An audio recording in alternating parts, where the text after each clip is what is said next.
Punjabi radio USA ਸੁਣ ਰਹੇ ਸਾਰੇ ਸਰੋਤਿਆਂ ਨੂੰ ਪਿਆਰ ਭਰੀ ਸਤਿ ਸ਼੍ਰੀ ਅਕਾਲ। ਜੀ ਆਇਆਂ ਨੂੰ ਸਵਾਗਤ ਹੈ। ਸਰੋਤਿਓ ਪ੍ਰੋਗਰਾਮ ਲੈ ਕੇ ਹਾਜ਼ਰ ਹੋ ਚੁੱਕੇ ਹਾਂ ਇਸ ਮੌਕੇ ਅਪਡੇਟ ਟਰੱਕਿੰਗ। ਮੈਂ ਰਾਜਕਨਵੀਰ ਸਿੰਘ ਜੁੜ ਚੁੱਕੇ ਨੇ ਮੇਰੇ ਨਾਲ ਇਸ ਟਾਈਮ ਹਰਜੋਤ ਸਿੰਘ ਖਾਲਸਾ ਜੀ। ਹਰਜੋਤ ਸਿੰਘ ਜੀ ਆਇਆਂ ਨੂੰ ਸਵਾਗਤ ਹੈ। ਸਤਿ ਸ਼੍ਰੀ ਅਕਾਲ। ਸਤਿ ਸ਼੍ਰੀ ਅਕਾਲ, ਧੰਨਵਾਦ ਜੀ ਆਇਆਂ ਨੂੰ। ਪੰਜਾਬੀ ਰੇਡੀਓ USA ਦੇ ਜਿੰਨੇ ਵੀ ਸਰੋਤੇ ਸਾਡੇ ਸਾਰੇ AM ਸਟੇਸ਼ਨਸ, FM ਸਟੇਸ਼ਨਸ, ਘਰਾਂ ਦੇ ਵਿੱਚ ਰੇਡੀਓ ਸੈਟਸ ਦੇ ਰਾਹੀਂ, ਟੈਲੀਫੋਨ ਦੇ ਰਾਹੀਂ, ਫੇਸਬੁੱਕ, YouTube ਤੇ ਲਾਈਵ ਦੇਖ ਰਹੇ ਹੋ, ਸੁਣ ਰਹੇ ਹੋ, ਸਾਰਿਆਂ ਨੂੰ ਜੀ ਆਇਆਂ ਨੂੰ ਤੇ ਬਹੁਤ ਹੀ ਪਿਆਰ ਤੇ ਸਤਿਕਾਰ ਭਰੀ ਸਤਿ ਸ਼੍ਰੀ ਅਕਾਲ। ਸਰੋਤਿਓ, ਅੱਜ ਅਗਸਤ ਦੀ 6 ਤਰੀਕ ਆ, ਦਿਨ ਵੀਰਵਾਰ ਆ, ਤੇ ਤੁਹਾਡੇ ਲਈ ਸਵੇਰ ਦਾ ਅਪਡੇਟ ਟਰੱਕਿੰਗ ਪ੍ਰੋਗਰਾਮ ਲੈ ਕੇ ਹਾਜ਼ਰ ਹੋਏ ਆ। ਇਸ ਪ੍ਰੋਗਰਾਮ ਦੇ ਵਿੱਚ ਕੀ ਕੁਝ ਵਾਪਰਿਆ ਟਰੱਕਿੰਗ ਇੰਡਸਟਰੀ 'ਚ, ਕੀ ਅਪਡੇਟਸ ਹੈਗੀਆਂ ਆ, ਉਹ ਆਪਾਂ ਤੁਹਾਡੇ ਨਾਲ ਸਾਂਝੀਆਂ ਕਰਦੇ ਹਾਂ। ਤੇ ਇਸ ਤੋਂ ਪਹਿਲਾਂ ਜੋ ਕੁਝ ਅਮਰੀਕਾ ਜਾਂ ਵਰਲਡ 'ਚ ਵਾਪਰਿਆ, ਆਪਾਂ ਇੱਕ ਦੋ ਖਬਰਾਂ ਸਾਂਝੀਆਂ ਕਰਾਂਗੇ ਤੇ ਉਹਦੇ ਨਾਲ ਸਾਡੇ ਨਾਲ ਰਮਨ ਸਿੰਘ ਢਿੱਲੋਂ ਜੀ ਜੁੜਨਗੇ ਤੇ ਫਿਰ ਆਪਾਂ ਟਰੱਕਿੰਗ ਨਾਲ ਰਿਲੇਟਡ ਜਿੰਨੇ ਵੀ ਇਸ਼ੂ ਆ ਉਹ ਡਿਸਕਸ ਕਰਾਂਗੇ ਜੀ। ਇਸ ਪ੍ਰੋਗਰਾਮ ਨੂੰ ਸਪਾਂਸਰ ਕਰਦੇ ਨੇ ਖਾਲਸਾ ਇੰਸ਼ੋਰੈਂਸ ਏਜੰਸੀ, ਜਿਨ੍ਹਾਂ ਦੇ ਕੋਲੋਂ ਹਰ ਇੱਕ ਤਰੀਕੇ ਦੇ ਇੰਸ਼ੋਰੈਂਸ ਕਰਵਾ ਸਕਦੇ ਹੋ। ਇੰਸ਼ੋਰੈਂਸ ਬਾਰੇ ਪਤਾ ਕਰਨ ਲਈ ਕਾਲ 408-272-2500। ਟਿਰਕਿਆਣਾ ਇਮੀਗ੍ਰੇਸ਼ਨ ਲਾ ਫਰਮ US ਇਮੀਗ੍ਰੇਸ਼ਨ ਦਾ ਹੋਵੇ ਕਿਸੇ ਵੀ ਤਰੀਕੇ ਦਾ ਕੰਮ, ਕਾਲ ਅਟਰਨੀ ਜੇ ਟਿਰਕਿਆਣਾ 415-909-0503 ਦੇ ਉੱਤੇ। Balkar Singh Sangha Union City, Manjit Singh Sangha Union City, Gurpreet Singh Bakersfield. ਊੜਾ ਡੈਟ ਰਿਲੀਫ ਵਾਲੇ ਇਕਨੋਮਿਕ ਹਾਰਡਸ਼ਿਪ ਹੈ, ਬੈਂਕਰਪਸੀ ਤੋਂ ਬਚਣਾ ਹੈ, ਤੁਸੀਂ ਇਹਨਾਂ ਦੇ ਨਾਲ ਸੰਪਰਕ ਕਰੋ। ਅੱਧੇ ਤੋਂ ਵੱਧ ਕਰਜ਼ਾ ਹੈ ਤੁਹਾਡਾ ਮਾਫ ਕਰਵਾ ਸਕਦੇ ਨੇ। ਕਾਲ 8888889914। ਇਹਨਾਂ ਸਾਰਿਆਂ ਦਾ ਧੰਨਵਾਦ। ਤੁਸੀਂ ਵੀ ਇਸ ਪ੍ਰੋਗਰਾਮ ਨੂੰ ਸਪਾਂਸਰ ਕਰਨਾ ਹੈ, ਸੰਪਰਕ ਕਰੋ 408-272-5200। ਜੀ। ਅੱਜ ਦੀਆਂ ਖਬਰਾਂ ਵੱਲ ਚਲੀਏ ਤੇ ਸੈਨੇਟ ਦੀ ਜਿਹੜੀ ਕਮੇਟੀ ਆ ਉਹਨਾਂ ਨੇ ਉਹ ਵੋਟ ਪਾਉਣ ਜਾ ਰਹੇ ਆ ਕਿ ਜਿਹੜੇ ਡਾਕਟਰ ਐਂਥਨੀ ਫੌਚੀ ਆ ਉਹਨਾਂ ਨੂੰ ਇਨ ਕੰਟੈਪਟ ਆਫ ਕਾਂਗਰਸ ਜਿਹੜਾ ਆ ਚਾਰਜ ਕੀਤਾ ਜਾਵੇ ਕਿ ਨਹੀਂ। ਕਮੇਟੀ ਦੇ ਚੇਅਰਮੈਨ ਰੈਂਡ ਪੌਲ ਜਿਹੜੇ ਕਾਫੀ ਲੰਮੇ ਸਮੇਂ ਤੋਂ ਦੁਸ਼ਮਣ ਆ ਡਾਕਟਰ ਫੌਚੀ ਉਹਨਾਂ ਨੇ ਇਹ ਕਿਹਾ ਵੀ ਜਿਹੜੀਆਂ ਪਾਰਟੀ ਲਾਈਨ ਦੀ ਗੱਲ ਨਾ ਇੱਥੇ ਦੇਖੀ ਜਾਵੇ ਤੇ ਜਿਹੜੇ ਵੀ ਤੁਹਾਨੂੰ ਠੀਕ ਲੱਗਦਾ ਹੈ ਉਸ ਹਿਸਾਬ ਦੇ ਨਾਲ ਜਿਹੜੀ ਵੋਟ ਪਾਓ। ਸੋ ਇਹ ਦੇਖਦੇ ਹਾਂ ਇਸ ਵੋਟ ਦੇ ਵਿੱਚ ਕੀ ਹੁੰਦਾ ਹੈਗਾ ਆ, ਕਿਉਂਕਿ 5th ਅਮੈਂਡਮੈਂਟ ਨੂੰ ਘੱਟੋ ਘੱਟ ਡਾਕਟਰ ਫੌਚੀ ਨੇ 100 ਟਾਈਮਸ ਇਨਵੋਕ ਕੀਤਾ ਜਦੋਂ ਉਹਨਾਂ ਦੀ ਹੀਅਰਿੰਗ ਚੱਲ ਰਹੀ ਸੀਗੀ। ਤੇ ਕਹਿੰਦੇ ਵੀ ਹੁਣ ਨੈਕਸਟ ਕੀ ਹੋਊਗਾ। ਪੌਲ ਉਹਨਾਂ ਨੇ ਕਿਹਾ ਵੀ ਕਮੇਟੀਜ਼ ਨੂੰ ਜਿਹੜਾ ਰੈਫਰ ਕੀਤਾ ਜਾਊਗਾ would be delivered directly to attorney general ਤੇ US ਡਿਸਟ੍ਰਿਕਟ ਕੋਰਟ ਨੂੰ, ਜਿਹਦੇ ਵਿੱਚ ਕੋਸ਼ਿਸ਼ ਇਹ ਵੀ ਕਰ ਰਿਹਾ ਵੀ ਫੁੱਲ ਸੈਨੇਟ ਵੋਟ ਨੂੰ ਬਾਈਪਾਸ ਹੀ ਕੀਤਾ ਜਾਵੇ। ਹਾਲਾਂਕਿ ਉਹਨਾਂ ਨੇ ਰੂਲ ਆਊਟ ਨਹੀਂ ਕੀਤਾ ਫਿਊਚਰ ਦੇ ਵਿੱਚ ਵੀ ਇਹਦੇ ਉੱਤੇ ਵੋਟਿੰਗ ਹੋਵੇ। ਜੀ ਬਿਲਕੁਲ। ਨਵੀਂ ਜਿਹੜੀ ਰਿਪੋਰਟਿੰਗ ਆ ਰਹੀ ਆ ਵੀ ਟਰੰਪ ਤੇ ਹੈਗਸਥ ਦੀ ਆਪਸ ਦੇ ਵਿੱਚ ਕਲੈਸ਼ ਹੋਇਆ। ਕਲੈਸ਼ ਤੋਂ ਭਾਵ ਵੀ ਤੂੰ ਮੈਂ ਜਿਹੜੀ ਇਹਨਾਂ ਦੀ ਹੋਈ ਆ। ਟਰੰਪ ਹੁਣਾਂ ਨੇ ਸਵਾਲਾਂ ਦੇ ਜਵਾਬ ਜਿਹੜੇ ਉਹ ਮੰਗੇ ਡਿਫੈਂਸ ਸਕੱਤਰ ਪੀਟ ਹੈਗਸਥ ਤੋਂ, ਜਿਹੜੀ ਅਮੂਨੀਸ਼ਨ ਸ਼ਾਰਟੇਜ ਆ ਉਸ ਨੂੰ ਲੈ ਕੇ। ਹੁਣ ਹੋਰ ਵੀ ਬਹੁਤ ਸਾਰੇ ਜਿਹੜੇ ਨਿਊਜ਼ ਦੇ ਅਦਾਰੇ ਆ ਉਹ ਕੈਂਪ ਡੇਵਿਡ ਦੀ ਗੱਲ ਜਿਹੜੀ ਉਹ ਦੱਸ ਰਹੇ ਆ ਵੀ ਇਰਾਨ ਮਿਜ਼ਾਈਲ ਡਿਪਲੀਸ਼ਨ ਕੰਸਰਨਸ ਨੂੰ ਲੈ ਕੇ ਟਰੰਪ ਤੇ ਹੈਗਸਥ ਦੇ ਵਿੱਚ ਇਹ ਜਿਹੜੀ ਤਲਖੀ ਆ ਉਹ ਆਈ ਹੈਗੀ ਸਾਹਮਣੇ। ਵਾਸ਼ਿੰਗਟਨ ਪੋਸਟ ਐਕਸਕਲੂਸਿਵਲੀ ਰਿਪੋਰਟ ਕਰ ਰਿਹਾ, ਕਹਿੰਦੇ ਵੀ ਦੋ ਜਾਣੇ ਜਿਹੜੇ ਕਿ ਇਸ ਐਕਸਚੇਂਜ ਉਹਨਾਂ ਦੇ ਸਾਹਮਣੇ ਹੋਇਆ ਆ, ਉਹਨਾਂ ਨੇ ਉਹਨਾਂ ਨੂੰ ਇਸ ਚੀਜ਼ ਦੀ ਪੁਸ਼ਟੀ ਕੀਤੀ ਆ ਵੀ ਹਾਂ ਇਹਨਾਂ ਦੀ ਆਪਸ ਦੇ ਵਿੱਚ ਬਹਿਸ ਜਿਹੜੀ ਆ ਇਸ ਬਾਬਤ ਹੋਈ ਹੈਗੀ ਆ। ਤੇ ਟਰੰਪ ਹੁਣਾਂ ਨੇ ਕਹਿੰਦੇ ਵੀ ਚੰਗਾ ਨਜ਼ਲਾ ਜਿਹੜਾ ਆ ਪੀਟ ਹੈਗਸਥ ਦੇ ਉੱਤੇ ਇਸ ਬਾਬਤ ਝਾੜਿਆ ਹੈਗਾ ਆ। ਸੋ 80% ਐਮੂਨੀਸ਼ਨਸ, ਲੌਂਗ ਰੇਂਜ ਮਿਜ਼ਾਈਲਸ, ਇੰਟਰਸੈਪਟਰਸ ਆ, ਉਹਨਾਂ ਦੇ ਜਿਹੜੇ ਖਤਮ ਹੋਣ ਦੀ, ਡਿਪਲੀਟ ਹੋਣ ਦੀ ਆਵਾਜ਼ ਆ, ਉਹ ਚਰਚਾ ਆ, ਉਹ ਪਿਛਲੇ ਕਈ ਦਿਨਾਂ ਤੋਂ ਜਿਹੜੀ ਉਹ ਹੁਣ ਚੱਲ ਰਹੀ ਹੈਗੀ ਆ। ਟਰੰਪ ਹੁਣਾਂ ਨੇ ਕੈਂਪ ਡੇਵਿਡ ਦੇ ਵਿੱਚ ਹੋਈ ਇਸ ਬਹਿਸ ਤੋਂ ਬਾਅਦ 'ਚ ਜਿਹੜਾ ਅਟੈਕ ਸੀਗਾ ਕਾਲ ਆਫ ਕਰ ਦਿੱਤਾ ਸੀਗਾ, ਜਿਸ ਦੇ ਬਾਰੇ ਪਹਿਲਾਂ ਉਹਨਾਂ ਨੇ ਕਿਹਾ ਸੀਗਾ ਵੀ ਸਭ ਤੋਂ ਵੱਡਾ ਹਮਲਾ ਅਸੀਂ ਵਰਲਡ ਵਾਰ 2 ਤੋਂ ਬਾਅਦ 'ਚ ਕਰਨ ਜਾ ਰਹੇ ਹਾਂ ਇਰਾਨ ਦੇ ਉੱਤੇ ਸਟੇਟ ਆਫ ਹਾਰਮੁਜ਼ ਨੂੰ ਜਿਹੜਾ ਉਹ ਲੈ ਕੇ। ਤੇ ਹੁਣ ਚੀਜ਼ ਜਿਹੜੀ ਇਹ ਚੀਜ਼ਾਂ ਸਾਹਮਣੇ ਜਿਹੜੀਆਂ ਆਈਆਂ ਆ। ਸੋ ਥਾਰਡ ਮਿਜ਼ਾਈਲਸ, ਐਟਕਮਸ ਜਿਹੜੀਆਂ ਸਟਾਕ ਪਾਈਲ ਆ, ਉਹਨਾਂ ਦੇ ਘਟਣ ਦੀ ਜਿਹੜੀ ਚਰਚਾ ਆ ਪਿਛਲੇ ਕਈ ਦਿਨਾਂ ਤੋਂ ਜਿਹੜੀ ਉਹ ਚੱਲੀ ਆ। ਜਿਹੜੀ ਕੈਲੋਨ ਲਿਵਿਟ ਆ, ਉਹਨਾਂ ਨੇ ਇਸ ਪੂਰੇ ਮਾਮਲੇ ਨੂੰ ਫੇਕ ਨਿਊਜ਼ ਜਿਹੜਾ ਉਹ ਆਖਿਆ, ਕਹਿੰਦੇ ਵੀ ਕੁਛ ਵੀ ਨਹੀਂ ਵਾਪਰਿਆ। ਓਬਵੀਅਸਲੀ ਬਾਹਰੋਂ ਆ ਕੇ ਤਾਂ ਉਹ ਜਿਹੜਾ ਇਸ ਤਰੀਕੇ ਦੇ ਨਾਲ ਨਹੀਂ ਦੱਸਣਗੇ। 3-4 ਹਫ਼ਤੇ ਦਾ ਓਵਰਆਲ ਕਨਫਲਿਕਟ ਕਹਿੰਦੇ ਵੀ ਦੱਸਿਆ ਜਾ ਰਿਹਾ ਸੀਗਾ ਵੀ ਇਹ ਮਿਲਟਰੀ ਇਨਕਰਜਨ ਜਿਹੜੀ ਆ ਉਹ ਹੋਣੀ ਆ, ਪਰ 5 ਮਹੀਨੇ ਤੋਂ ਵੱਧ ਦਾ ਵਕਤ ਹੋ ਚੁੱਕਾ ਆ। 18 US ਦੇ ਫੌਜੀ ਜਿਹੜੇ ਆ ਇਸ ਦੇ ਵਿੱਚ ਮਰ ਚੁੱਕੇ ਆ, ਸੈਂਕੜੇ ਹੀ ਫੱਟੜ ਹੋ ਚੁੱਕੇ ਆ, ਪਰ ਅਜੇ ਵੀ ਈਰਾਨ ਤੇ US ਦੇ ਦਰਮਿਆਨ ਕੋਈ ਸਮਝੌਤਾ ਜਿਹੜਾ ਨਜ਼ਰ ਨਹੀਂ ਆ ਰਿਹਾ। ਉੱਦਾਂ ਕੱਲ੍ਹ ਕਹਿ ਰਹੇ ਸੀਗੇ ਵੀ ਸਮਝੌਤਾ ਅੱਜ ਜਾਂ ਕੱਲ੍ਹ ਦੇ ਵਿੱਚ ਹੋ ਜਾਣਾ ਆ, ਪਰ ਹਾਲ ਦੀ ਘੜੀ ਉਸ ਦੇ ਉੱਤੇ ਕੋਈ ਬਾਹੜੀ ਚਰਚਾ ਜਿਹੜੀ ਉਹ ਨਜ਼ਰ ਨਹੀਂ ਆ ਰਹੀ ਹੈਗੀ। ਨਾਲ ਦੇ ਨਾਲ ਜਿਹੜਾ ਹਰਜੋਤ ਸਿੰਘ ਜੀ ਇਹ ਵੀ ਦੇਖਿਆ ਜਾ ਰਿਹਾ ਵੀ ਓਮਾਨ ਦੇ ਤੇ ਈਰਾਨ ਦੀ ਇਹ ਆਪਸ ਦੇ ਵਿੱਚ ਗੱਲਬਾਤ ਜਿਹੜੀ ਹੋ ਰਹੀ ਆ, ਅਮਰੀਕਾ ਉਸ ਗੱਲਬਾਤ ਦੇ ਵਿੱਚ ਵੀ ਦਾਖਲ ਹੋਣ ਦੀ ਕੋਸ਼ਿਸ਼ ਕਰ ਰਿਹਾ ਹੈ ਗਲਫ ਮੁਲਕਾਂ ਦੇ ਜ਼ਰੀਏ, ਪਰ ਈਰਾਨ ਵਾਲੇ ਹਾਲ ਦੀ ਘੜੀ ਉਹਨਾਂ ਨੂੰ ਉਸ ਗੱਲਬਾਤ ਦੇ ਵਿੱਚ ਵੀ ਕਹਿੰਦੇ ਵੀ ਦਾਖਲ ਨਹੀਂ ਹੋਣ ਦੇ ਰਹੇ ਹੈਗੇ। ਸੋ ਹੁਣ ਕੀ ਅੱਗੇ ਸਿਚੁਏਸ਼ਨ ਬਣੂਗੀ ਇਹ ਆਉਣ ਵਾਲਾ ਸਮਾਂ ਜਿਹੜਾ ਉਹ ਦੱਸਦਾ ਆ, ਪਰ ਆਪਸ ਦੀ ਜਿਹੜੀ ਇਨ ਫਾਈਟਿੰਗ ਆ ਉਹ ਹੌਲੀ ਹੌਲੀ ਜਿਹੜੀ ਉਹ ਸਾਹਮਣੇ ਇਹਨਾਂ ਦੀ ਪ੍ਰਸ਼ਾਸਨ ਦੀ ਆ ਰਹੀ ਹੈਗੀ ਆ। ਜੀ ਬਿਲਕੁਲ। ਅੱਜ ਦੀ ਜਿਹੜੀ ਵਾਸ਼ਿੰਗਟਨ ਪੋਸਟ ਆ ਉਹਨਾਂ ਨੇ ਪੂਰੀ ਦੀ ਪੂਰੀ ਜਿਹੜੀ ਸਟੋਰੀ ਆ ਰਨ ਕੀਤੀ ਹੈਗੀ ਆ। ਤੇ ਹੁਣ ਸਾਡੇ ਨਾਲ ਰਮਨ ਸਿੰਘ ਢਿੱਲੋਂ ਜੀ ਜੁੜ ਚੁੱਕੇ ਆ। ਰਮਨ ਜੀ ਸਤਿ ਸ਼੍ਰੀ ਅਕਾਲ, ਜੀ ਆਇਆਂ ਨੂੰ। ਸਤਿ ਸ਼੍ਰੀ ਅਕਾਲ ਜੀ, ਸਾਰੇ ਸੁਣ ਰਹੇ ਹੋ, ਪਿਆਰ ਭਰੀ ਸਤਿ ਸ਼੍ਰੀ ਅਕਾਲ ਜੀ। ਸੋ ਰਮਨ ਜੀ, ਟਰੱਕਿੰਗ ਇੰਡਸਟਰੀ ਦੇ ਬਾਬਤ ਦੱਸਿਓ ਜੀ ਅਪਡੇਟ। ਕਾਫੀ ਜਿਹੜੇ ਟਰੱਕਰਸ ਦੇ ਨਾਲ ਗੱਲ ਹੁੰਦੀ ਆ, ਸਾਰੇ ਜਾਣੇ ਇਸ ਗੱਲ ਤੋਂ ਖੁਸ਼ ਤਾਂ ਹੈਗੇ ਆ ਵੀ ਮਾਰਕੀਟ ਲੀਹ ਤੇ ਆਉਣੀ ਸ਼ੁਰੂ ਹੋ ਗਈ ਆ, ਪ੍ਰਾਈਸ ਵਗੈਰਾ ਜਿਹੜੇ ਉਹ ਠੀਕ ਹੋਣੇ ਸ਼ੁਰੂ ਹੋ ਗਏ ਹੈਗੇ ਆ। ਸੋ ਕੀ ਸਿਚੁਏਸ਼ਨ ਓਵਰਆਲ ਮਾਰਕੀਟ ਦੀ ਜੀ? ਰਾਜਕਰਨ ਮਾਰਕੀਟ ਦੀ ਸਿਚੁਏਸ਼ਨ ਤਾਂ ਠੀਕ ਹੈ, ਸੁਧਰੀ ਹੈਗੀ ਆ ਪਿਛਲੇ ਕੁਝ ਦਿਨਾਂ ਦੇ ਵਿੱਚ, ਜਿਹੜੀ ਆ ਪਿਛਲੇ ਕੁਝ ਮਹੀਨਿਆਂ ਦੇ ਵਿੱਚ ਕਹਿ ਲਓ ਆਪਾਂ, ਸੁਧਰੀ ਹੈਗੀ ਆ, ਥੋੜੀ ਟੇਪਰ ਆਫ ਹੋ ਰਹੀ ਆ ਹੁਣ ਇਸ ਵੇਲੇ, ਪਰ ਓਵਰਆਲ ਜਿਹੜੀ ਮਾਰਕੀਟ ਦੀ ਸਿਚੁਏਸ਼ਨ ਹੈਗੀ ਵਧੀਆ ਹੈਗੀ ਆ। ਓਬਵੀਅਸਲੀ ਥੋੜੀ ਡਰਾਈਵਰ ਸ਼ਾਰਟੇਜ ਹੈਗੀ ਆ, ਪਰ ਉਹਦੇ ਨਾਲ ਨਾਲ ਜਿਹੜੇ ਕੈਰੀਅਰਸ ਹੈਗੇ ਆ ਕਿ ਥੋੜਾ ਜਿਹਾ ਸ਼ਾਇਦ ਹੋ ਸਕਦਾ ਧਿਆਨ ਦੇ ਨਾਲ ਸਟੈਪ ਅਪ ਕਰਨ, ਪਰ ਓਵਰਆਲ ਮਾਰਕੀਟ ਦੀ ਕੰਡੀਸ਼ਨ ਜਿਹੜੀ ਆ ਉਹ ਵਧੀਆ ਹੋਈ ਹੈਗੀ ਆ। ਪਰ ਮਾਰਕੀਟ ਦੀ ਕੰਡੀਸ਼ਨ ਵਧੀਆ ਹੋਣ ਦੇ ਨਾਲ ਕਈ ਜਿਹੜੀਆਂ ਚੀਜ਼ਾਂ ਹੋਰ ਵੀ ਇਸ ਵੇਲੇ ਜਿਹੜੀਆਂ ਆ ਉਹ ਸਾਹਮਣੇ ਆ ਰਹੀਆਂ ਹੈਗੀਆਂ। ਬਿਲਕੁਲ ਮੇਰੇ ਖਿਆਲ ਟਰੱਕਿੰਗ ਇੱਕ ਡੈਫੀਨੇਟਲੀ ਨਵੇਂ ਐਰਾ ਦੇ ਵਿੱਚ ਐਂਟਰ ਕਰ ਰਹੀ ਹੈਗੀ ਆ, ਔਰ ਉਹਦੀਆਂ ਜਿਹੜੀਆਂ ਚੀਜ਼ਾਂ ਹੈਗੀਆਂ, ਉਹਦੀਆਂ ਜਿਹੜੀਆਂ ਕਮੀਆਂ ਪੇਸ਼ੀਆਂ ਜਾਂ ਹੋਰ ਚੀਜ਼ਾਂ ਹੈਗੀਆਂ ਉਹ ਸਾਹਮਣੇ ਜ਼ਰੂਰ ਆ ਰਹੀਆਂ ਹੈਗੀਆਂ ਉੱਪਰ ਕਿਉਂ।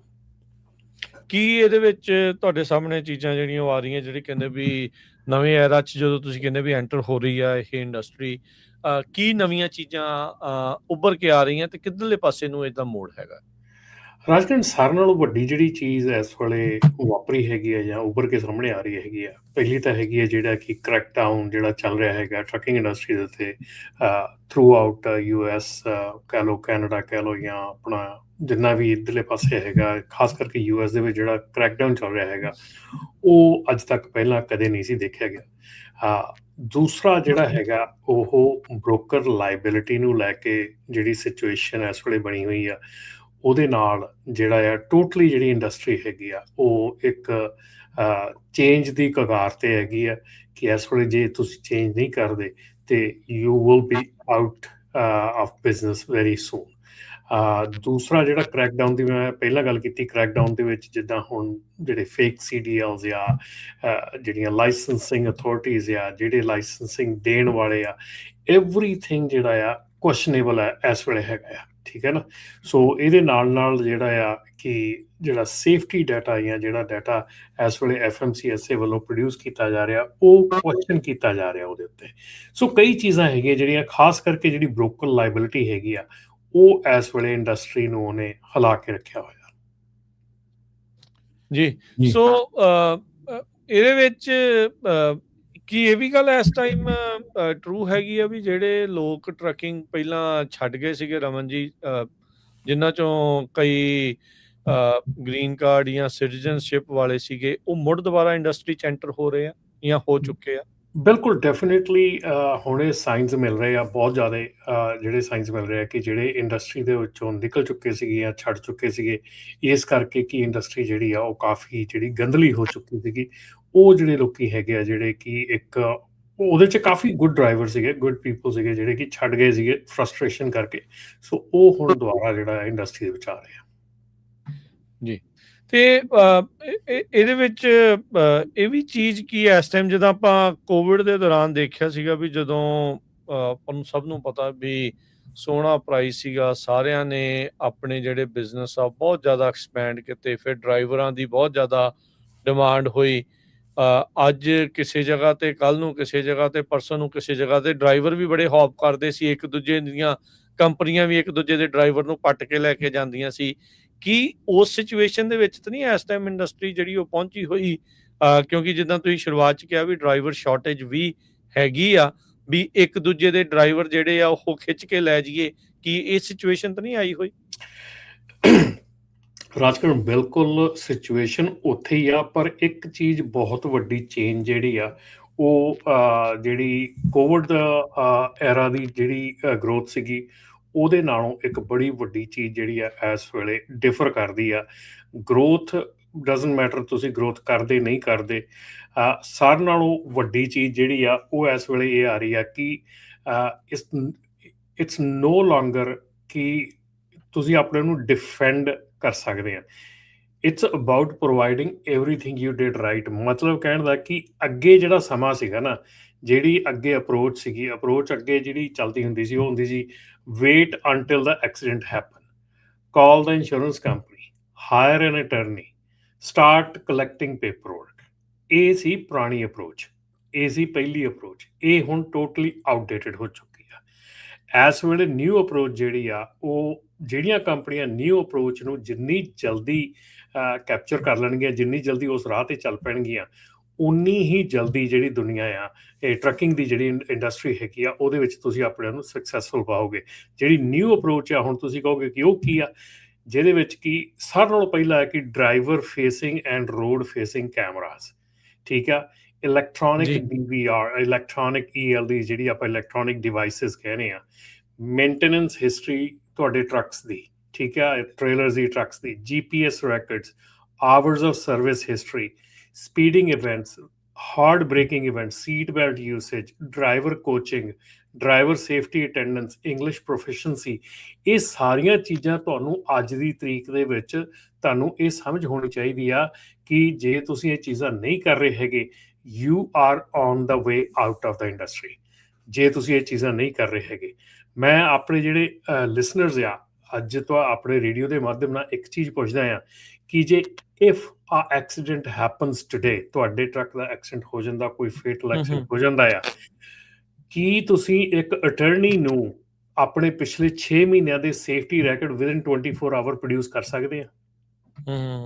ਜੇ ਤੁਸੀਂ ਨਹੀਂ ਕਰ ਸਕਦੇ, ਦੈਨ ਮੇਰੇ ਖਿਆਲ ਦੇ ਵਿੱਚ ਅੱਜ ਦੀ ਤਰੀਕ 'ਚ ਰਾਜਕਰਨ ਜਿੰਨੇ ਜ਼ਿਆਦਾ ਸਪੀਨਾਸ ਆ ਰਹੇ ਆ ਲਾਇਰਸ ਵੱਲੋਂ ਟੂ ਤੁਹਾਡੇ ਜਿਹੜੇ ਆ ਕੈਮਰਾਜ਼ ਆ, ਤੁਹਾਡਾ ELD ਰੈਕਡਸ ਆ, ਤੁਹਾਡਾ ਉਹ ਸਾਰਾ ਉਹਨਾਂ ਨੂੰ ਦੇਖਣ ਵਾਸਤੇ, ਕਿਉਂਕਿ ਇਹ ਇੱਕ ਐਸੇ ਪ੍ਰੂਫ, ਇੱਕ ਐਸੇ ਡਿਜੀਟਲ ਪ੍ਰੂਫ ਤੁਹਾਡੇ ਟਰੱਕਾਂ ਦੇ ਵਿੱਚ ਬਣ ਰਹੇ ਆ, ਤੁਹਾਡੇ ਟਰੱਕਾਂ ਦੇ ਵਿੱਚ ਐਵਰੀ ਸੈਕਿੰਡ ਐਵਰੀ ਮਿੰਟ ਬਣ ਰਹੇ ਆ, ਜਿਹੜੇ ਕਿ ਐਨੀ ਟਾਈਮ ਸਪੀਨਾ ਕਰਕੇ ਤੁਹਾਡੇ ਕੋਲੋਂ ਲਏ ਜਾ ਸਕਦੇ ਆ। ਦੂਸਰੀ ਚੀਜ਼ ਆ ਕਿ ਜੇ ਤੁਸੀਂ ਇਹ 24 ਘੰਟਿਆਂ ਦੇ ਵਿੱਚ ਪ੍ਰੋਡਿਊਸ ਨਹੀਂ ਕਰ ਸਕਦੇ, ਠੀਕ ਹੈ ਨਾ, ਤੇ ਉਹਦੇ ਵਿੱਚ ਸਿੱਧਾ ਇਹ ਆਉਂਦਾ ਕਿ ਕੰਪਨੀ ਜਿਹੜੀ ਆ ਉਹ ਇਹ ਕੰਮ ਜਿਹੜਾ ਆ ਮੁਸਤੈਦੀ ਦਾ ਨਹੀਂ ਕਰ ਰਹੀ ਹੈਗੀ, ਆਪਣੇ ਸੇਫਟੀ ਵੱਲ ਉਹਦਾ ਧਿਆਨ ਨਹੀਂ ਹੈਗਾ। ਜੀ ਇੱਕ ਅੱਜ ਦੀ ਜਿਹੜੀ ਖਬਰ ਵੀ ਹੈਗੀ ਆ ਆਪਣੇ ਰਮਨ ਭਾਜੀ ਵੀ, ਇਹ ਆ ਵੀ ਜਿਹੜੇ ਸ਼ਿਪਰਸ ਆ ਕਹਿੰਦੇ ਵੀ ਹੁਣ ਉਹ ਜ਼ਿਆਦਾ ਪੈਸੇ ਪੇ ਕਰ ਰਹੇ ਆ ਵੀ ਟਰੱਕਿੰਗ ਦੀ ਜਿਹੜੀ ਕਪੈਸਿਟੀ ਆ ਉਹ ਟਾਈਟ ਹੋਈ ਹੈਗੀ ਆ। ਨੈਸ਼ਨਲ ਸ਼ਿਪਮੈਂਟ ਵੋਲੀਅਮ 11% ਪਹਿਲੇ ਕੁਆਟਰ 'ਚ ਡਾਊਨ ਗਿਆ ਤੇ ਸੈਕੰਡ ਕੰਸੈਕਟਿਵ ਜਿਹੜਾ ਇਹ ਸਿਕੁਐਂਸ਼ੀਅਲ ਡਿਕਲਾਈਨ ਸੀਗਾ। ਤੇ ਸੇਮ ਟਾਈਮ ਤੇ ਸਪੈਂਡਿੰਗ ਜਿਹੜੀ ਆ ਉਹ 6.4% ਵਧੀ ਹੈਗੀ ਆ, ਇਨਕਰੀਜ਼ ਹੋਈ ਆ from the prior quarter of 28.1%. ਜਿਹੜਾ ਜੀ ਸ਼ਿਪਰ ਦੇ ਮਾਮਲੇ ਦੀ ਜੇ ਮੈਂ ਅੱਜ ਗੱਲ ਕਰਾਂ ਤੇ ਸ਼ਿਪਰ ਜਿਹੜੇ ਨੈਚੁਰਲੀ ਆਪਾਂ ਪਹਿਲਾਂ ਕਈ ਵਾਰੀ ਪ੍ਰੋਗਰਾਮ 'ਚ ਗੱਲ ਕਰ ਰਹੇ ਆ ਕਿ ਇੱਕ ਸਪੌਟ ਰੇਟ ਤੇ ਇੱਕ ਕੰਟਰੈਕਟਡ ਰੇਟਸ ਦੀ। ਕੰਟਰੈਕਟਡ ਰੇਟਸ ਜਿਹੜੇ ਆ ਉਹ ਜਨਰਲੀ ਜਿਹੜੇ ਆ ਉਹ ਅਕਤੂਬਰ ਨਵੰਬਰ ਦੇ ਵਿੱਚ ਸੈੱਟ ਹੁੰਦੇ ਆ ਫॉर द ਨੈਕਸਟ ਈਅਰ। ਇਸ ਵਾਰੀ ਇਹ ਬੜਾ ਅਨਪ੍ਰੈਸੀਡੈਂਟਡ ਹੈ ਕਿ ਜਿਹੜੇ ਕੰਟਰੈਕਟਡ ਰੇਟ ਆ ਉਹ ਸਾਲ ਦੇ ਵਿੱਚ 2 ਵਾਰੀ ਰੀਸੈਟ ਕੀਤੇ ਗਏ ਆ। ਲੋਕੀ ਜਿਹੜੇ ਸ਼ਿਪਰਸ ਹੈਗੇ ਆ ਉਹ ਆਲਰੇਡੀ ਆਪਣੀ ਜਿਹੜੀ ਅਗਲੇ ਸਾਲ ਦੀ ਜਿਹੜੀ ਆਪਣੀ ਫਲੀਟਸ ਆ, ਅਗਲੇ ਸਾਲ ਦੀ ਜਿਹੜੀ ਕਪੈਸਿਟੀ ਆ, ਉਹਨੂੰ ਸਿਕਿਉਰ ਕਰਨ ਵਾਸਤੇ ਆਲਰੇਡੀ ਰੇਟ ਐਡਜਸਟ ਕਰ ਰਹੇ ਆ। ਅਜੇ ਆਪਾਂ ਅਗਸਤ ਦੇ ਵਿੱਚ ਹੈਗੇ ਆ, ਠੀਕ ਹੈ ਨਾ। ਸੋ ਇਹ ਇੱਕ ਬਿਲਕੁਲ ਸਹੀ ਜਿਹੜੀ ਤੁਸੀਂ ਗੱਲ ਕੀਤੀ ਆ ਉਹਦੇ ਨਾਲ ਮੈਚ ਕਰਦੀ ਹੈ ਕਿ ਬਿਲਕੁਲ ਜਿਹੜਾ ਸ਼ਿਪਰ ਹੈਗਾ ਉਹ ਇਸ ਵੇਲੇ ਅਲਰਟ ਹੈਗਾ ਕਿ ਆਉਣ ਵਾਲੇ ਸਮੇਂ ਦੇ ਵਿੱਚ ਜਿਹੜੀ ਉਹਨੂੰ ਕਪੈਸਿਟੀ ਆ ਉਹ ਉਹਨੂੰ ਚਾਹੀਦੀ ਆ, ਔਰ ਉਹਦੇ ਲਈ ਉਹ ਕੀ ਕਰਨ ਤੱਕ ਰੈਡੀ ਹੈਗਾ। ਸੋ ਇਹ ਆਪਾਂ ਨੂੰ ਦਿਖ ਰਿਹਾ ਹੈਗਾ। ਪਰ ਇੱਥੇ ਅਗੇਨ ਆਪਾਂ ਸਾਰੀਆਂ ਚੀਜ਼ਾਂ ਨੂੰ ਧਿਆਨ 'ਚ ਰੱਖਦੇ ਹੋਏ ਆਪਾਂ ਫਿਰ ਬੈਕ ਆਪਣੇ ਜਿਹੜਾ ਫੋਕਸ ਆ, ਆਪਣੀ ਇੰਡਸਟਰੀ ਜਿਹੜੀ ਪੰਜਾਬੀ ਟਰੱਕਿੰਗ ਇੰਡਸਟਰੀ ਉਹਦਾ ਜਿਹੜਾ ਫੋਕਸ ਆ ਉਹ ਇਸ ਵੇਲੇ ਜਿਹੜਾ ਆ ਉਹ ਸਾਰਿਆਂ ਨਾਲੋਂ ਵੱਡਾ ਚਾਹੀਦਾ ਆ ਕਿ ਉਹਨਾਂ ਦੀ ਸੇਫਟੀ, ਉਹਨਾਂ ਦੀ ਸਾਰੀਆਂ ਹਾਇਰਿੰਗ ਪ੍ਰੈਕਟਿਸਿਸ ਕਹਿ ਲਓ, ਉਹਨਾਂ ਦੀ ਮੇਨਟੇਨੈਂਸ ਸਾਰਾ ਕਹਿ ਲਓ, ਕੁਛ ਵੀ ਆ, ਸਾਰਾ ਕੁਛ ਜਿਹੜਾ ਆ ਉਹ ਅੱਜ ਉਹ 'ਤੇ ਡਿਪੈਂਡ ਕਰਦਾ ਕਿ ਇਹ ਸਾਰਾ ਜਿਹੜਾ ਇੰਡਸਟਰੀ ਦੇ ਵਿੱਚ ਮਤਲਬ ਕਿ ਵਾਧਾ ਆ ਰਿਹਾ, ਇਹਨੂੰ ਵਾਧੇ ਨੂੰ ਤੁਸੀਂ ਕਿਸ ਢੰਗ ਦੇ ਨਾਲ ਆਪਣੇ ਬੈਨੀਫਿਟ ਲਈ ਯੂਜ਼ ਕਰਨਾ। ਕਿਉਂਕਿ ਲਾਸਟ ਟਾਈਮ ਜਦੋਂ ਇੰਨਾ ਵੱਡਾ ਉਛਾਲ ਆਇਆ ਸੀਗਾ ਕੋਵਿਡ ਦੇ ਦਰਮਿਆਨ ਰਾਜਕਰਨ, ਉਦੋਂ ਮੈਨੂੰ ਨਹੀਂ ਲੱਗਦਾ ਕਿ ਕਿਸੇ ਨੇ ਢੰਗ ਦੇ ਨਾਲ ਤਰੀਕੇ ਦੇ ਨਾਲ ਇਹਨੂੰ ਸਾਂਭਿਆ ਹੈਗਾ, ਠੀਕ ਹੈ ਨਾ। ਸੋ ਇਸੇ ਕਰਕੇ ਆਪਾਂ ਜਿਹੜੇ ਫਾਲ ਬੈਕ ਆ ਦੇਖ ਰਹੇ ਹਾਂ, ਇਸੇ ਕਰਕੇ ਆਪਣੀਆਂ ਜਿਹੜੀਆਂ ਚੀਜ਼ਾਂ ਜਿਹੜੀਆਂ ਹੋ ਰਹੀਆਂ ਦੇਖ ਰਹੇ ਹਾਂ। ਹੁਣ ਤੁਸੀਂ ਦੇਖ ਲਓ, ਚਾਹੇ ਉਹ ਇੰਡਸਟਰੀ ਦਾ ਫਾਲ ਡਾਊਨ ਹੈ, ਚਾਹੇ ਉਹ ਲਾਇਸੈਂਸਿੰਗ ਸਿਸਟਮ ਦਾ ਫਾਲ ਡਾਊਨ ਹੈ। ਹੁਣ ਲੂਈਜ਼ੀਆਨਾ ਦੇ ਵਿੱਚ CDL ਬ੍ਰਾਈਬਰੀ ਸਕੈਂਡਲ ਫੜਿਆ ਗਿਆ ਪੂਰਾ, ਠੀਕ ਹੈ ਨਾ। $5,000 ਈਚ ਡਰਾਈਵਰ ਦੇ ਲਏ ਜਾਂਦੇ ਸੀ। ਇੱਕ ਕਨਵੀਨੀਅੰਸ ਸਟੋਰ ਵਾਲਾ ਇਹ ਸਾਰੀ ਸਕੀਮ ਜਿਹੜੀ ਰਨ ਕਰਦਾ ਸੀਗਾ, ਜਿਹਦੇ ਵਿੱਚ ਕਿ 124 ਕਮਰਸ਼ੀਅਲ ਡਰਾਈਵਰ ਨੂੰ ਫਰਾਡੂਲੈਂਟ ਲਾਇਸੈਂਸ ਦਿੱਤੇ ਗਏ ਆ। ਅੱਗੋਂ ਉਹਨਾਂ ਦਾ ਕੋਈ ਮੋਟਰ ਵਹੀਕਲ ਵਾਲਾ ਫਿਰ ਉਹ ਨਾਲ ਜੁੜਿਆ ਹੋਊਗਾ ਜਿਹੜਾ? ਹਾਂਜੀ ਸਾਰੇ, ਹਾਂਜੀ ਸਾਰਾ ਪੂਰਾ ਚੈਨਲ ਬਣਿਆ ਸੀਗਾ। ਮਤਲਬ ਕਿ 124 ਕਮਰਸ਼ੀਅਲ ਲਾਇਸੈਂਸ ਇਸ਼ੂ ਕੀਤੇ ਆ ਵਿਦਆਊਟ ਟੈਸਟ, ਵਿਦਆਊਟ ਉਹਦਾ road test, without skill test. ਕੋਈ ਵੀ ਨਹੀਂ, ਉਹ ਗਏ ਹੀ ਨਹੀਂ ਕਦੀ DMV। ਸੋ ਇਹ ਜਿਹੜੀ ਚੀਜ਼ਾਂ ਆ, ਇਹ ਹੁਣ ਜਦੋਂ ਬੰਦਾ ਦੇਖਦਾ ਵੀ ਭਾਈ ਪਤਾ ਨਹੀਂ ਕਿੰਨਾ ਕੁ ਪੈਸਾ ਬਣ ਰਿਹਾ, ਫਟਾਫਟ ਜਿਹੜਾ ਕੁਆਲੀਫਾਈਡ, ਦੇਖੋ ਇਸ ਇੰਡਸਟਰੀ ਦੇ ਵਿੱਚ ਤੁਸੀਂ ਆਉਣਾ ਆ, ਇਸ ਇੰਡਸਟਰੀ ਦੇ ਵਿੱਚ ਆਉਣ ਦੇ ਲਈ you need to be qualified. ਇਹ ਨਹੀਂ ਹੈਗਾ ਕਿ ਜਿਹਨੂੰ ਹੋਰ ਕਿਤੇ ਕੰਮ ਨਹੀਂ ਮਿਲਦਾ ਚਲੋ ਟਰੱਕਿੰਗ ਕਰ ਲਓ, ਠੀਕ ਹੈ ਨਾ। ਇਹ ਉਹ ਕਿੱਤਾ ਨਹੀਂ ਰਹਿ ਗਿਆ ਹੈਗਾ ਹੁਣ। ਇਹਦੇ 'ਚ ਜੇ ਤੁਸੀਂ ਕੁਆਲੀਫਾਈਡ ਨਹੀਂ ਨਾ ਹੈਗੇ, ਜੇ ਤੁਸੀਂ ਪ੍ਰੋਪਰਲੀ ਇਹ 'ਚ ਟ੍ਰੇਨ ਨਹੀਂ ਹੈਗੇ, ਤੇ ਇਹਦੇ ਵਿੱਚ ਹੁਣ ਸਕਸੈਸ ਹੋਣੀ ਜਿਹੜੀ ਉਹ ਔਖੀ ਹੋ ਗਈ ਆ। ਉਹ ਲੱਗਦਾ ਹੀ ਸੀ ਪਹਿਲਾਂ ਕਿ ਇਹ 'ਚ ਸਕਸੈਸ ਸੌਖੀ ਆ, ਇਹ 'ਚ ਇੰਨੀ ਸਕਸੈਸ ਸੌਖੀ ਨਹੀਂ ਰਹਿ ਗਈ। ਦੱਸਦੇ ਜਾਈਏ ਇਹ ਵਾਲੀ ਖਬਰ ਦੇ ਵਿੱਚ ਆਪਾਂ ਕਾਲਸ ਵੀ ਲੈਣੇ। ਕਾਲ ਕਰਨ ਦੇ ਲਈ ਸਰੋਤਿਓ ਨੰਬਰ ਹੈ 408-272-5200, 4082725200। 3 ਜਾਣਿਆਂ ਨੇ ਆਪਣੇ ਦੋਸ਼ ਕਬੂਲ ਰਹੇ ਆ। $2.5 ਲੱਖ ਦਾ ਜੁਰਮਾਨਾ ਹੋ ਸਕਦਾ ਹੈ ਤੇ 10 ਸਾਲ ਦੀ ਸਜ਼ਾ ਇਹਨਾਂ ਨੂੰ ਹੋ ਸਕਦੀ ਆ। US ਅਟਰਨੀ ਡੇਵਿਡ ਕੋਰਸੈਲ ਉਹਨਾਂ ਨੇ ਕਿਹਾ ਮੁਹੰਮਦ ਨਾਂ ਦਾ ਜਿਹੜਾ ਬੰਦਾ, ਜਿਹੜਾ ਰਿੰਗ ਲੀਡਰ ਸੀਗਾ, ਜਿੱਦਾਂ ਤੁਸੀਂ ਦੱਸਿਆ ਵੀ $5,000 ਐਵਰੇਜ ਲੈ ਰਿਹਾ ਸੀਗਾ ਅਨਅਰਨਡ CDLs ਦੇ ਲਈ। ਤੇ ਉੱਥੇ ਦਾ ਇੱਕ ਸ਼ਹਿਰ ਆ ਡੋਨਲਡਸਨਵਿਲ, ਉੱਥੋਂ ਦਾ ਜਿਹੜਾ ਮੋਟਰ ਵਹੀਕਲ ਆਫਿਸ ਆ, ਉਹਦੇ ਜਿਹੜੇ 2 EMPLOYEE ਆ, ਉਹਨਾਂ ਨੂੰ ਇਹਨੇ ਰਿਸ਼ਵਤ ਦਿੱਤੀ ਸੀਗੀ।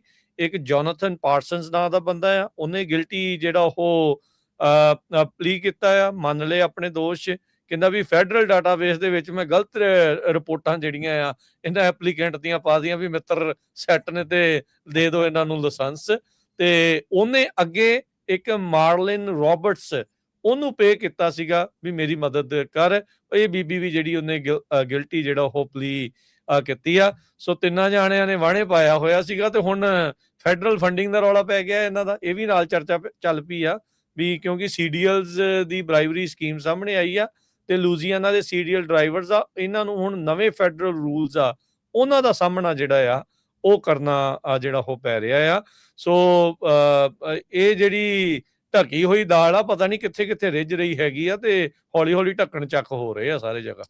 ਸੋ ਇਸੇ ਕਰਕੇ ਰਾਜਕਰਨ ਜਦੋਂ ਆਪਾਂ ਗੱਲ ਕੀਤੀ ਸੀ ਕਿ ਇੰਡਸਟਰੀ ਚੇਂਜ ਹੋ ਰਹੀ ਆ, ਬਹੁਤ ਸਪੀਡ ਦੇ ਨਾਲ ਚੇਂਜ ਹੋ ਰਹੀ ਆ। ਅੱਜ ਤੱਕ ਮੇਰੇ ਖਿਆਲ ਟਰੱਕਿੰਗ ਦੀ ਹਿਸਟਰੀ ਦੇ ਵਿੱਚ ਆਪਾਂ ਇੰਨੇ ਜ਼ਿਆਦਾ ਫਰਾਡ, ਇੰਨੇ ਜ਼ਿਆਦਾ ਲਾਇਸੈਂਸ ਗਲਤ ਇਸ਼ੂ ਹੋਏ, ਇੰਨੇ ਜ਼ਿਆਦਾ ਚੀਜ਼ਾਂ, ਬ੍ਰੋਕਨ ਲਾਇਬਿਲਿਟੀ, ਤੁਸੀਂ ਇਹ ਦੇਖੋ ਕਿੱਡੇ ਕਿੱਡੇ ਵੱਡੇ ਨਿਊਕਲੀਅਰ ਵਰਡਿਕਟਸ ਆ ਗਏ ਆ $600 ਮਿਲੀਅਨ ਦੇ, ਠੀਕ ਹੈ ਨਾ। ਕਿੱਡੇ ਕਿੱਡੇ ਵੱਡੇ ਵਰਡਿਕਟਸ ਆ ਰਹੇ ਹੈਗੇ ਆ। ਇਹ ਚੀਜ਼ਾਂ ਅੱਜ ਤੱਕ ਆਪਾਂ ਕਦੀ ਦੇਖੀਆਂ ਨਹੀਂ ਸੀ ਟਰੱਕਿੰਗ ਇੰਡਸਟਰੀ। ਸੋ ਇਸ ਕਰਕੇ ਮੈਂ ਕਹਿ ਰਿਹਾ ਕਿ ਜਿਹੜਾ ਟਰੱਕਿੰਗ ਇੰਡਸਟਰੀ ਹੈ ਨਾ, ਇਹ ਟੋਟਲੀ ਚੇਂਜ ਹੋ ਰਹੀ ਆ।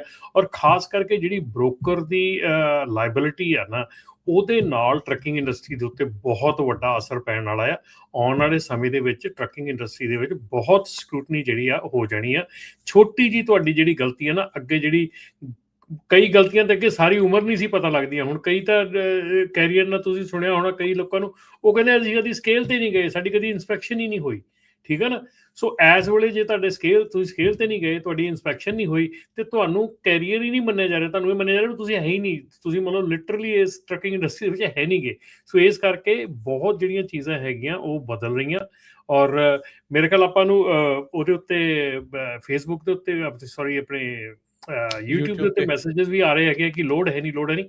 ਭਾਈ ਲੋਡ ਜਿਹੜੇ ਸਪੌਟ ਰੇਟ ਹੁੰਦਾ ਨਾ, ਸਪੌਟ ਰੇਟ ਇੱਦਾਂ ਹੀ ਹੁੰਦਾ 9 ਦਿਨ ਕੀ ਰਾਤ ਕੀ ਕਹਿੰਦੇ ਨੇ, ਚਾਂਦ ਨਹੀਂ ਇੱਕ ਹਨੇਰੀ ਰਾਤ, ਇਹ ਇੱਕ ਅੱਧੀ ਹਨੇਰੀ ਰਾਤ ਆ ਹੀ ਜਾਂਦੀ ਹੈ। ਜੇ ਮਤਲਬ ਕਿ ਸਾਰੇ ਐਵਰੀ ਡੇ ਨਹੀਂ ਚੰਦ ਚੜਿਆ ਰਹਿੰਦਾ, ਚੰਦ ਜਿਹੜਾ ਡੁੱਬਦਾ ਵੀ ਹੈ, ਸੂਰਜ ਵੀ ਡੁੱਬਦਾ ਹੈ, ਉਹ ਫੇਰ ਚੜ੍ਹਦਾ ਹੈ। ਸੋ ਇਟਸ ਓਕੇ, ਜਿਹੜੀ ਸਪੌਟ ਮਾਰਕੀਟ ਹੈ ਇੱਦਾਂ ਹੀ ਚੱਲਦੀ ਹੈ ਜੀ। ਤੇ ਆਪਣੇ ਨਾਲ ਕਾਲਰਸ ਵੀ ਜਿਹੜੇ ਉਹ ਜੁੜੇ ਹੋਏ ਆ 408 272 5200 ਦੇ ਉੱਤੇ ਤੁਸੀਂ ਕਾਲ ਕਰ ਸਕਦੇ ਹੋ। 4082725200 ਜੁੜੇ ਹੋਏ ਨੇ ਆਪਣੇ ਨਾਲ ਇਸ ਟਾਈਮ ਓਂਕਾਰ ਸਿੰਘ ਜੀ। ਹਾਂਜੀ, ਸਤਿ ਸ਼੍ਰੀ ਅਕਾਲ ਜੀ। ਸਤਿ ਸ਼੍ਰੀ ਅਕਾਲ ਜੀ ਤਿੰਨਾਂ ਵੀਰਾਂ ਨੂੰ ਜੀ। ਸਤਿ ਸ਼੍ਰੀ ਅਕਾਲ। ਪੰਜਾਬੀ ਰੇਡੀਓ ਦੇ ਸਰੋਤਿਆਂ ਨੂੰ ਸਤਿ ਸ਼੍ਰੀ ਅਕਾਲ ਜੀ। ਤੇ ਰਮਨ ਭਾਜੀ ਨੇ ਜਿਹੜੀਆਂ ਗੱਲਾਂ ਦੱਸੀਆਂ ਬਹੁਤ 100% ਸਹੀ ਦੱਸੀਆਂ। ਰੋਡ ਦੇ ਉੱਤੇ ਬਹੁਤ ਜ਼ਿਆਦਾ ਅੱਗੇ ਨਾਲੋਂ ਸਟ੍ਰਿਕਟ ਹੋ ਗਿਆ ਕੰਮ। ਤੇ ਜਿਹੜਾ ਮੈਂ ਆਪਣੇ ਭਰਾਵਾਂ ਨੂੰ ਬੇਨਤੀ ਕਰਨੀ ਚਾਹੁੰਦਾ ਵੀ ਥੋੜਾ ਨਾ ਵੀ ਅੱਗੇ ਵਾਲਾ ਕੰਮ ਨਾ ਹੋਵੇ। ਜਿੱਦਾਂ ਕਰੋਨਾ 'ਚ ਆਪਾਂ ਅੱਡੀਆਂ ਚੱਕ ਫਾਹੇ ਲਏ ਸੀਗੇ ਤਾਂ ਰੇਟ ਤਾਂ ਇੱਕਦਮ ਚੜੇ ਰੇਟ ਹੋਈ ਸੀ ਆਪਾਂ, ਲੇਕਿਨ ਹੁਣ ਇਸ ਵੇਲੇ ਮਾਰਕੀਟ ਫਿਰ ਡਾਊਨ ਹੋਈ ਆ 2 ਵੀਕਾਂ ਦੀ। ਤੇ ਈਵਨ ਕਿ ਫਰੇਨੋ ਤੋਂ ਡਰਾਈਵੈਨ ਦੇ ਲੋਡ ਕਾਫੀ ਦੇਰ ਤੋਂ ਹੀ ਜਿੱਦਾਂ ਸਲੋ ਚੱਲ ਰਹੇ ਆ। ਕਈ ਵਾਰੀ ਲਾਸ ਐਂਜਲਸ ਜਾ ਕੇ ਚੱਕਣੇ ਪੈਂਦੇ ਡਰਾਈਵੈਨ ਦੇ ਲੋਡ, ਬਹੁਤ ਘੱਟ ਆ। ਤੇ ਇੱਕ ਮੈਂ ਬੇਨਤੀ ਕਰਦਾ, ਜਿਹੜੇ ਭਾਈ ਸਾਹਿਬ ਪਹਿਲਾਂ ਗੱਲ ਕਰਕੇ ਗਏ ਆ, ਉਹ ਆਪਣੇ ਉਹ ਟਰੱਕਿੰਗ ਸੇਲਸਮੈਨ ਲੱਗਦੇ ਆ, ਉਹਨਾਂ ਨੂੰ ਬੇਨਤੀ ਵੀ ਆਪਣੇ ਟਰੱਕ ਟਰੁੱਕ ਵੇਚ ਲਿਆ ਕਰਨ। $3 91 ਸੈਂਟ, $4 50 ਸੈਂਟ ਇੱਥੇ ਕਿਤੇ ਬੋਰਡ ਤੇ ਲਿਖੇ ਹੋਏ ਨੇ ਰੇਟ, ਜਿਹੜੇ ਚੱਕ ਕੇ ਲਾ ਲੈਣੇ ਆ ਟੈਕਸ ਹੀ ਆ। ਮੈਨੂੰ ਲੈ ਦੇਣ $3 91 ਸੈਂਟ। 2-3 ਵੀਕਾਂ ਹੋ ਗਿਆ ਟੈਕਸ ਮੰਦਾ ਚੱਲ ਰਿਹਾ ਬਹੁਤ ਜ਼ਿਆਦਾ। ਐਵੇਂ ਨਾ ਗੁੰਮਰਾਹ ਨਾ ਕਰਨ ਲੋਕਾਂ ਨੂੰ, ਹੈ ਨਾ। ਜਿਨ੍ਹਾਂ ਵਿੱਚ ਆਪਣਾ ਮੈਂ ਕਹਿੰਦਾ ਆਪਣਾ ਦੇਖ ਕੇ ਟਰੱਕਿੰਗ ਦੇ ਵਿੱਚ ਆਉਣ। ਇਸ ਵੇਲੇ ਬਹੁਤ ਜ਼ਿਆਦਾ ਸਖਤਾਈ ਵੀ ਆ ਤੇ ਰੇਟ ਵੀ ਅਪ ਡਾਊਨ ਹੋ ਰਹੇ, ਔਰ ਤੇਲ ਵੀ ਬੜਾ ਮਹਿੰਗਾ ਆ। ਸੋ ਇਹੀ ਮੈਂ ਬੇਨਤੀ ਕਰਨਾ ਚਾਹੁੰਦਾ ਭਾਈ ਸਾਹਿਬ ਨੂੰ ਵੀ ਤੁਸੀਂ ਆਪਣੇ ਟਰੱਕ ਵੇਚੀ ਜਾਓ। ਐਵੇਂ $4 $4.5 ਇੱਥੇ ਕਿਤੇ ਬੋਰਡ ਤੇ ਲਿਖੇ ਹੋਏ ਨੇ ਰੇਟ ਵੀ, ਜਿਹੜੇ ਤੁਸੀਂ ਚੱਕ ਕੇ ਲਾ ਲੈਣੇ ਆ, ਹੈ ਨਾ। ਤੇ ਲੋਡਾਂ ਦਾ ਅਪ ਡਾਊਨ ਹੁੰਦਾ ਰਹਿੰਦਾ। ਇੰਨੇ ਵੀ ਰੇਟ ਹੈ ਨਹੀਂ ਕਿ ਵੀ $4 ਤੁਹਾਨੂੰ ਟੈਕਸ ਤੋਂ ਬੈਕ ਮਿਲੀ ਜਾਂਦੇ ਜਾਂ ਲੂਜੀਆਨਾ ਤੋਂ ਬੈਕ ਮਿਲੀ ਜਾਂਦੇ ਆ। ਸੋ ਇਹ ਉਹਨਾਂ ਨੂੰ ਗਰਾਊਂਡ ਲੈਵਲ ਹੋ ਰਿਹਾ। ਤੇ ਜਿਹੜਾ ਬੈਠ ਕੇ ਜਿਹੜਾ ਆਫਿਸ ਦੇ ਵਿੱਚ ਜਾ ਕੇ ਸਪੀਚ ਕਰਨੀ, ਉਹ ਗੱਲ ਹੋ ਰਹਿ ਗਈ ਆ ਜੀ। ਥੈਂਕ ਯੂ ਜੀ, ਇੰਨੀ ਗੱਲ ਕਹਿਣੀ ਚਾਹੁੰਦਾ ਜੀ। ਜਿਹੜਾ ਇੱਕ ਕਮੈਂਟ ਜਿਹੜਾ ਆਇਆ, ਜਿਹੜਾ ਉਹ ਕਹਿ ਰਹੇ ਆ ਵੀ ਡਰਾਈਵਰ ਸ਼ਾਰਟੇਜ ਨਹੀਂ, ਡਿਸਪੈਚ ਕੰਪਨੀਆਂ ਨੇ ਇਨਵੈਂਟੋਰੀ ਜ਼ਿਆਦਾ ਲਾਈ ਹੁੰਦੀ ਆ, ਬਾਅਦ ਚ ਰੇਟ ਰਿਡਕਸ਼ਨ ਹੋ ਜਾਂਦੀ ਆ, ਲੋਡ ਸ਼ਾਰਟੇਜ ਹੋਣੀ ਆ। ਸੋ ਇਹ ਕੀ ਇੱਦਾਂ ਦੇ ਪੈਟਰਨ ਪਹਿਲਾਂ ਵੀ ਦੇਖੇ ਗਏ? ਨਹੀਂ ਜੀ, ਇਹ ਇੱਕ ਚੀਜ਼ ਜਿਹੜੀ ਹੈ ਨਾ, ਜਿਹੜੀ ਟਰੱਕਿੰਗ ਇੰਡਸਟਰੀ ਦੇ ਵਿੱਚ ਬਹੁਤ ਜ਼ਿਆਦਾ ਆ। ਦੇਖੋ, ਜਦੋਂ ਅਸੀਂ ਤੁਹਾਨੂੰ ਚੇਤੇ ਹੋਣਾ, ਪਹਿਲਾਂ ਜਦੋਂ ਆਪਾਂ ਗੱਲ ਕਰਦੇ ਹੁੰਦੇ ਸੀ ਤਾਂ ਮੈਂ ਹਮੇਸ਼ਾ ਕਹਿੰਦਾ ਹੁੰਦਾ ਸੀਗਾ ਕਿ ਜੇ ਤੁਸੀਂ ਟਰੱਕ ਦਾ ਰੇਟ ਵਧੀਆ ਲੈਣਾ ਹੈਗਾ ਤਾਂ ਕਦੀ ਵੀ ਆਪਣਾ ਟਰੱਕ ਪੋਸਟ ਨਾ ਕਰੋ। ਠੀਕ ਹੈ ਨਾ, ਤੁਸੀਂ ਕਦੀ ਵੀ ਆਪਣਾ ਟਰੱਕ ਪੋਸਟ ਨਾ ਕਰੋ ਕਿ ਮੈਂ ਇੱਥੋਂ ਇੱਥੇ ਜਾਣਾ ਹੈਗਾ, ਕਿਉਂਕਿ ਜਦੋਂ ਤੁਸੀਂ ਕਿਤੇ ਵੀ ਆਪਣਾ ਟਰੱਕ ਪੋਸਟ ਕਰਦੇ ਹੈਗੇ ਤਾਂ ਆਲਵੇਜ਼ ਤੁਹਾਡਾ ਜਿਹੜਾ ਰੇਟ ਹੈਗਾ ਉਹ ਬ੍ਰੋਕਰ ਉਸ ਹਿਸਾਬ ਦੇ ਨਾਲ ਦਿੰਦਾ, ਕਿਉਂਕਿ ਉਹਨੂੰ ਪਤਾ ਹੁੰਦਾ ਤੁਸੀਂ ਕੀ ਕਰਨਾ ਹੈ। ਠੀਕ ਹੈ ਨਾ, ਤੁਸੀਂ ਪਹਿਲਾਂ ਆਪਣਾ ਪ੍ਰੀ ਦੱਸ ਦਿੰਦੇ ਆ ਕਿ ਤੁਸੀਂ ਕੀ ਕਰਨਾ ਹੈ। ਸੋ ਇਹ ਜਿਹੜੀ ਫੇਕ ਕਪੈਸਿਟੀ ਹੈ ਨਾ, ਇਹ ਥੋੜ੍ਹੀ ਬਹੁਤ 5-7 10% 5% ਇਹ ਚੱਲਦੀ ਹੀ ਰਹਿੰਦੀ ਆ ਔਨਲਾਈਨ, ਕਿ ਕਿਤੇ ਲੋਡ ਵੱਧ। ਹੁਣ ਜਿਹੜੀ ਇੱਕ ਕੰਪਨੀ ਹੈਗੀ ਆ, ਬੜੀ ਮਸ਼ਹੂਰ ਕੰਪਨੀ ਆ, ਸਾਰਿਆਂ ਨੂੰ ਪਤਾ ਹੈ, ਸਾਰੇ ਉਹਦੇ ਲੋਡ ਬਹੁਤ ਕਰਦੇ ਹੈਗੇ ਅਤੇ ਉਹ ਮਤਲਬ ਪੈਸੇ ਪੂਸੇ ਵੀ ਚੰਗੇ ਮਾਰਦੀ ਹੈਗੀ ਆ। ਸੋ ਉਹ ਜਿਹੜੀ ਕੰਪਨੀ ਹੈਗੀ ਆ, ਉਹ ਹਮੇਸ਼ਾ ਇੱਕ ਲੋਡ ਉਹਨਾਂ ਦੇ ਕੋਲ ਹੁੰਦਾ ਹੈ ਅਤੇ ਉਹ 5 ਜਗ੍ਹਾ ਤੋਂ ਉਹਨਾਂ ਨੇ 10 ਜਗ੍ਹਾ ਤੋਂ ਪੋਸਟ ਕੀਤਾ ਹੁੰਦਾ ਲਾਗੇ ਵਾਲੇ ਸ਼ਹਿਰਾਂ 'ਚੋਂ। ਠੀਕ ਹੈ ਨਾ, ਜਦੋਂ ਵੀ ਉਹਨਾਂ ਨੂੰ ਕਾਲ ਕਰੋ ਫਰੰਟ ਲੋਡ ਨੇ। ਹਾਂਜੀ, ਸੋ ਇਸ ਕਰਕੇ ਲੋਡ ਵੀ ਇੱਦਾਂ ਦਾ ਹੀ ਆ ਤੇ ਦੂਜੇ ਪਾਸੇ ਜਿਹੜਾ ਆ ਕੰਮ ਆ ਉਹ ਵੀ ਇੱਦਾਂ ਦਾ ਆ। ਡਰਾਈਵਰਸ ਵੀ ਜਿਹੜੇ ਆ, ਇਸ ਵੇਲੇ ਡਰਾਈਵਰਸ ਨੂੰ ਵੀ ਇਹੋ ਹੀ ਬੇਨਤੀ ਹੈ ਕਿ ਭਾਈ ਜਿੱਥੇ ਕੰਮ ਕਰਦੇ ਆ ਟਿਕ ਕੇ ਕਰੋ, ਧਿਆਨ ਨਾ ਕਰੋ। ਠੀਕ ਹੈ ਨਾ, ਸੋ ਇਹ ਗੱਲ ਨਹੀਂ ਹੈਗੀ। ਬਾਕੀ ਜਿਹੜਾ ਇੱਕ ਹੋਰ ਮੈਸੇਜ ਆਇਆ ਹੈਗਾ ਕਿ ਡਰੱਗ ਟੈਸਟਿੰਗ ਕੰਪਨੀਜ਼ ਜਿਹੜੀਆਂ ਉਹ ਕਰੈਕ ਡਾਊਨ ਹੋਣੀਆਂ ਚਾਹੀਦੀਆਂ।